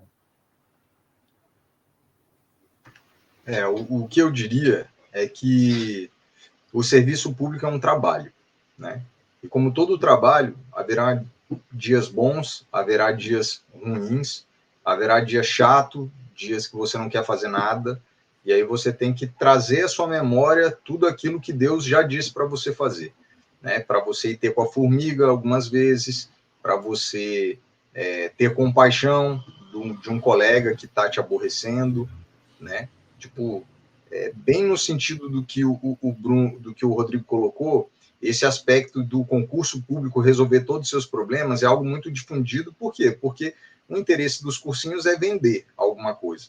E aí, quando as pessoas passam, aí entra o que o Bruno colocou. Às vezes elas estão num concurso onde elas, cara, somando penduricalho aqui e acolá, elas recebem o máximo que o serviço público pode passar, algumas até furam o teto por conta de algumas parcelas indenizatórias, mas aí, ao final do dia, é frustração, é um dia chato, é um trabalho que ela odeia, né? E aí a pessoa se identifica querendo viver um momento que ela já passou, onde ela podia ainda escolher para onde ela iria, mas hoje, dado um estilo de vida que ela construiu, ela acaba se prendendo a isso. Então, assim, o trabalho, o serviço público é somente mais um trabalho, né? Que deve ser bem feito, que deve refletir a imagem de Deus naquilo que ele te colocou para fazer. E se você já está hoje numa circunstância nesse meio, se você já passou dessa etapa de passar e hoje você quer sair dessa circunstância onde você muitas vezes detesta o seu trabalho, peça sabedoria a Deus, peça orientação para Ele. Muitas vezes aquilo que você pensa que você teria em outra oportunidade também não é tão bom assim. Está aqui o Silvano, Daniel, Silvia, que estão aí empreendendo, né? Estão aí correndo atrás, um dia após o outro aí, do mercado privado, e vocês também podem compartilhar com a gente que nem todo dia é legal empreender, nem todo dia é gravar vídeo, às vezes é trabalho chato, às vezes para o Daniel é a planilha, às vezes para o Silvano é ter que lidar com outras pessoas que ele não estaria afim. Enfim, acaba sendo mais um trabalho que deve ser bem feito, deve ser executado, mas no final do dia é isso, é mais uma oportunidade de você refletir a Deus em um determinado aspecto. E lembrando que lá em Colossenses 3, até vou ler aqui bem breve, são dois versículos, né? Paulo falando sobre os deveres em casa, enfim, ele lembra aos servos: servos, obedeçam em tudo aos seus senhores aqui na terra, não servindo apenas quando estão sendo vigiados, visando somente agradar pessoas, mas com sinceridade de coração, temendo o Senhor. Tudo o que fizerem, façam de todo o coração, como para o Senhor e não para as pessoas. E aqui o contexto é justamente assim, falando para escravos. E seja você de serviço público, seja você de serviço privado, você precisa lembrar que tudo que você desempenha, você tem que estar servindo ao Senhor. Você serve as pessoas? Sim, você serve as pessoas, mas você serve ao Senhor. Então você tem que fazer com toda a sua dedicação, com todo o seu empenho, né? Então existirão dias difíceis, porque isso é consequência do pecado. Por mais que você goste de ser um servidor público ou estar no campo privado, existirão dias difíceis, frustrantes, chatos, mas existirão os dias bons, sim, né? Mas faça isso com o alinhamento do coração, pensando que você está fazendo para o Senhor. Beleza? Então vamos para a nossa parte final. Aqui uma parte divertida, talvez o momento Marília Gabriela, aquele ping-pong, aquelas... uma palavra, uma pergunta e uma palavra, uma resposta direta. E previamente eu já combinei com eles, claro, para eles não serem pegos de surpresa. Então, vamos seguir na ordem aqui: Bruno, Rodrigo e Bruno, Digo, Edu, enfim. Eu tentei segurar, mas é difícil, porque a gente é amigo, tá, pessoal? A gente é da mesma igreja. Só o Daniel que está aqui. Representando o resto da comunidade evangélica. Só o Daniel que está no caminho. Bom, vamos lá. Um livro de teologia. Bruno. Peregrino, John Bunyan. O Peregrino, bom. E aí, Digo? Um livro que eu li no início do ano, se tornou um dos favoritos, é Na Estrada com Agostinho, do James Smith. Muito bom. Poxa, eu não conheço esse. Legal. Isso é bom mesmo. E a lista da Amazon aqui só vai crescendo. Vocês acham que ele está anotando? Tá não, tá botando no carrinho lá. Tá aqui para depois colocar no carrinho. Vai lá, Edu. Cara, um livro para mim que eu tenho um apego muito grande é o livro de devocionais do Piper, O que Jesus espera de seus seguidores, tá? Sim. Um livro bem grande, mas assim, na minha trajetória, né, de querer aprender um pouco mais de Deus e dos aspectos de Deus, foi esse livro que me abriu os olhos para muitos aspectos do calvinismo, né? Então é um livro que eu já li tem um tempo, né?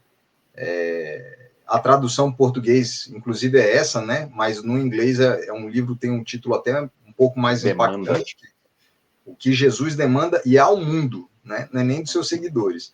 Então, cara, é um livro, para mim, sensacional. É um livro que eu colocaria aqui. Legal. Muito bom.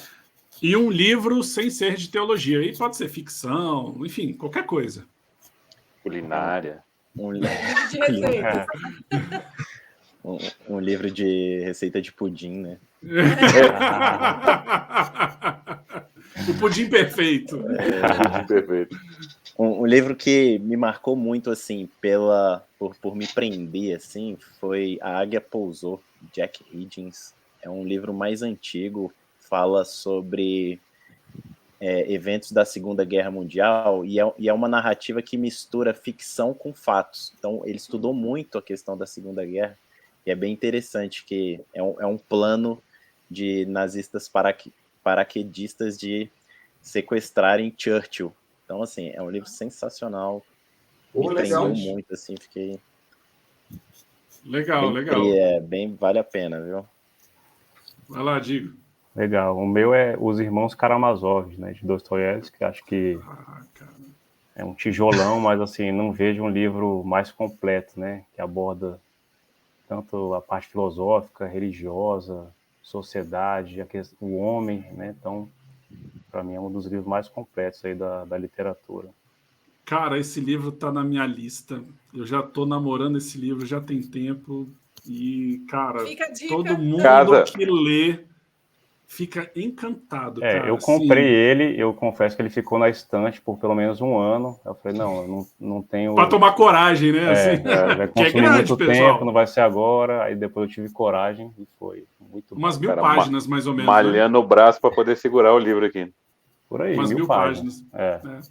Mas, te falo, assim, todo mundo que eu conheço que leu achou incrível.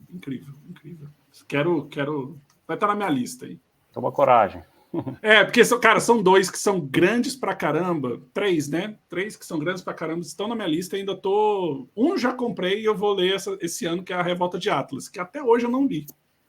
Esse eu acabei de ler. Eu tô doido pra ler. Terminei semana passada, mas também ficou na estante ali. Pois é. Aí tem esse... Compra a dica, você compra... A Revolta de Atlas.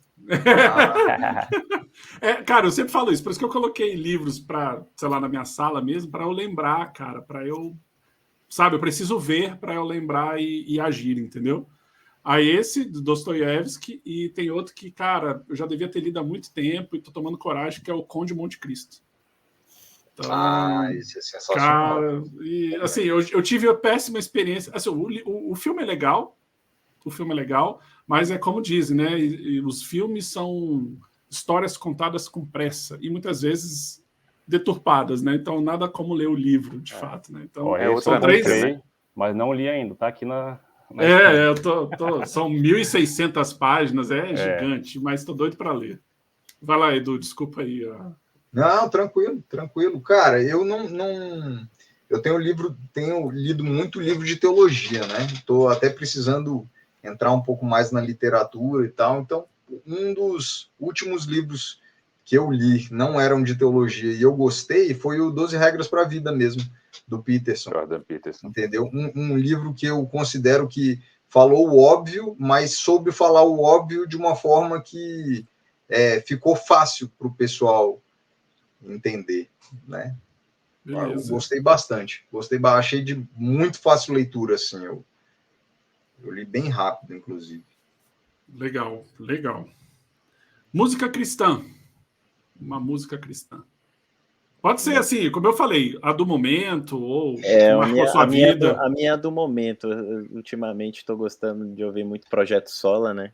E aquela Até Outra Vez, acho que é a música que Massa. Mexe comigo quando eu ouço, assim. Legal. Bom demais, né? Eu vou indicar uma banda que eu gosto demais, se chama King's Kaleidoscope, né? Uma banda americana. E eu sou fã dessa banda, né? E principalmente dos álbuns mais antigos, né? Depois eles mudaram um pouco Depois deu uma mudada, né? Foi. Mas o álbum Beyond Control é muito bom. Né? Indico aí para todo mundo. Tem um chamado Asaph's Arrow também, que é bem legal. Ah, sim. Mas muito alguma bom. música específica ou você indica o álbum assim? A música Dust é muito boa também. Dust? Legal. É música cristã, digo. Caramba, não ouvi, não. Vou eles não são mainstream, né? São não. Eles eram da Igreja Masriel, do... Como é que é o nome, gente, do pastor? Mark Driscoll. Mark Driscoll, exatamente. Da Hilltop... Não, Hilltop Chapel. Mars Hill, né? Mars Hill, Areópago.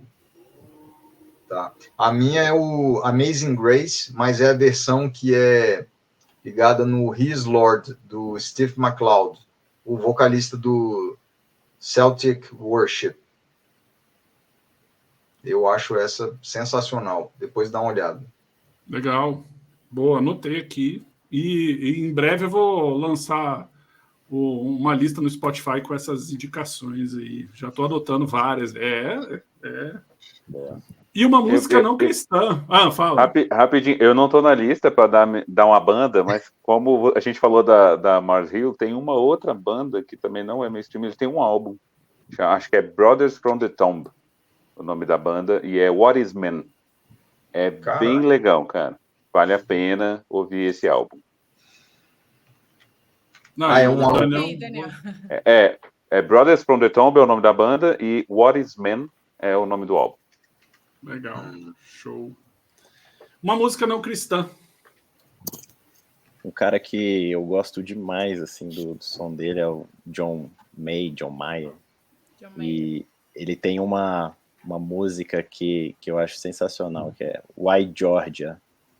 E ele, nessa música, ele é um ponto de contato que eu acho muito legal, assim, como que alguém não sabe se está vivendo a vida da maneira correta, né? O questionamento mais profundo ali do ser humano. Eu acho bem legal essa perspectiva que ele traz na música, né? Dos resultados da vida e ele sem se encontrar. Eu achei que você ia falar mesmo do Nicodemos, que é o Stop This Train. Boa, muito boa. A White George é muito boa também. Excelente. Vai lá, Diego. Eu vou de Beatles, mais tradicional. A Day in the Life. É uma música muito legal. A letra e a música. Gosto demais. Eu vou lançar uma polêmica aqui. Aí, eu vou falar. Eu ia falar isso, eu ia falar aposta sobre os Beatles.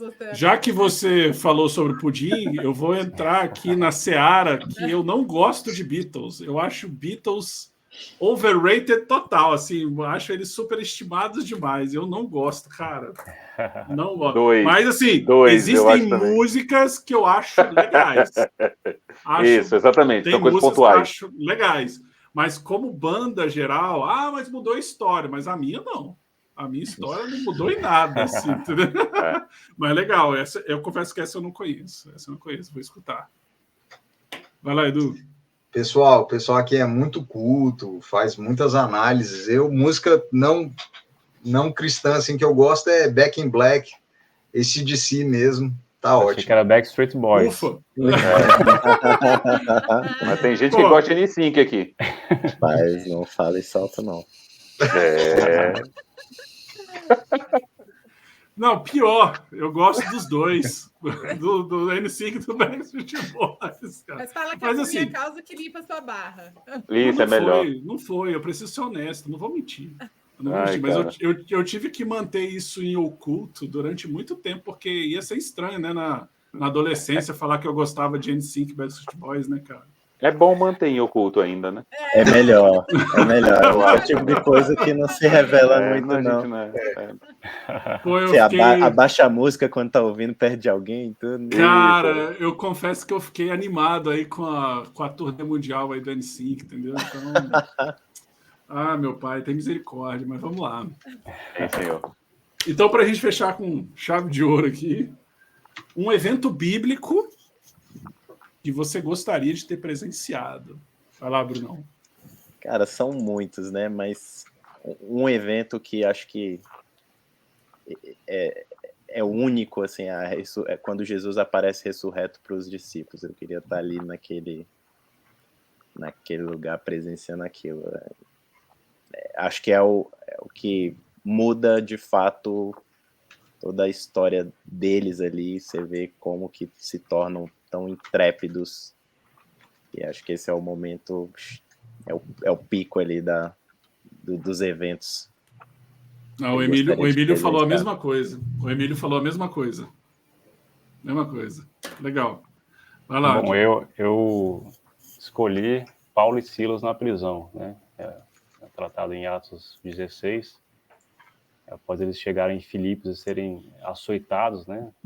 E presos, a Bíblia fala que por volta de meia-noite eles estão ali orando e cantando hinos, né? E aí tem um terremoto, eles são libertos ali da prisão. Aí o guarda questiona sobre a fé e tudo, então é um momento impactante, assim, que eu sempre imaginei, né? Como seria estar ali ao vivo. Legal. Muito bom. Vai lá, Edu. Cara, para mim é quando, cara, Jesus acorda de um barco no meio da tempestade e, cara, com uma ordem tudo se acalma, né? Que os discípulos exclamam: quem é esse que até o vento e o mar lhe obedecem? Eu imagino ali, na situação dos discípulos mesmo, desesperado, ainda mais assim, bem o que o Rodrigo colocou, né? Servidor público, meio avesso ao risco e tal, tá ali prestes a morrer, vem o cara e uma simples ordem transforma a natureza, né? Isso para mim, cara, seria uma das coisas que eu gostaria seria a circunstância bíblica que eu gostaria de ter presenciado.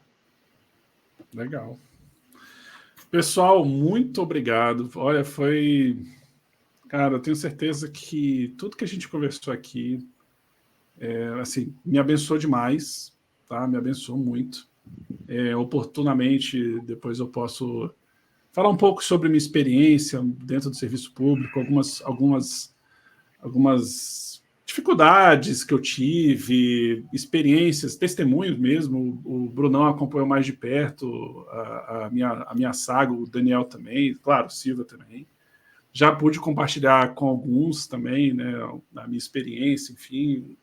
E para mim foi muito, muito importante conversar hoje com vocês. Me abençoou demais. E eu tenho certeza que abençoou Daniel, Silvia, vocês também, os próprios, né? E tenho certeza que a nossa conversa, oro para isso, que abençoe a vida das pessoas que assistam esse episódio. E esse é o objetivo do Altos Papos, né? Que é a gente olhar o nosso dia a dia e a gente enxergar com a lente da Escritura, né? E como a gente falou aqui, né, de 1 Coríntios 10:31, que tudo que a gente fizer, a gente deve fazer para a glória de Deus.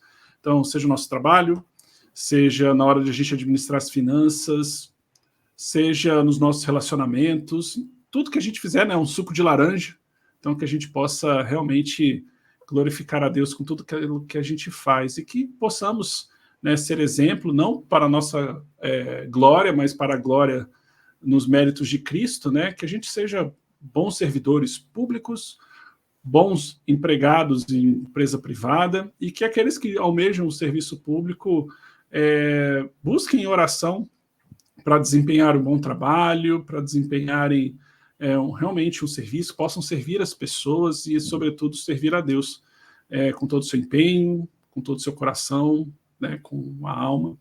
E muito obrigado, pessoal. Muito obrigado aí pela presença e pelo tempo de vocês. E estamos gravando num horário mais avançado e até a duração foi um pouco acima do que a gente imaginava, mas eu tenho certeza que abençoou bastante aqui. Muito obrigado, viu, pessoal? Obrigado pelo convite.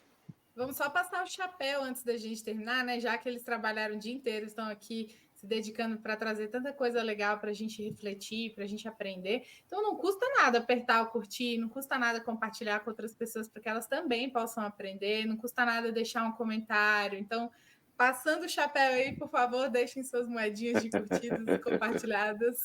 Não custa nada, mas ajuda muito. Beleza, pessoal? Valeu, gente. Muito obrigado. E até a próxima. Parabéns pelos Altos Papos. Amém. Valeu. Deus abençoe vocês. Tchau. Valeu.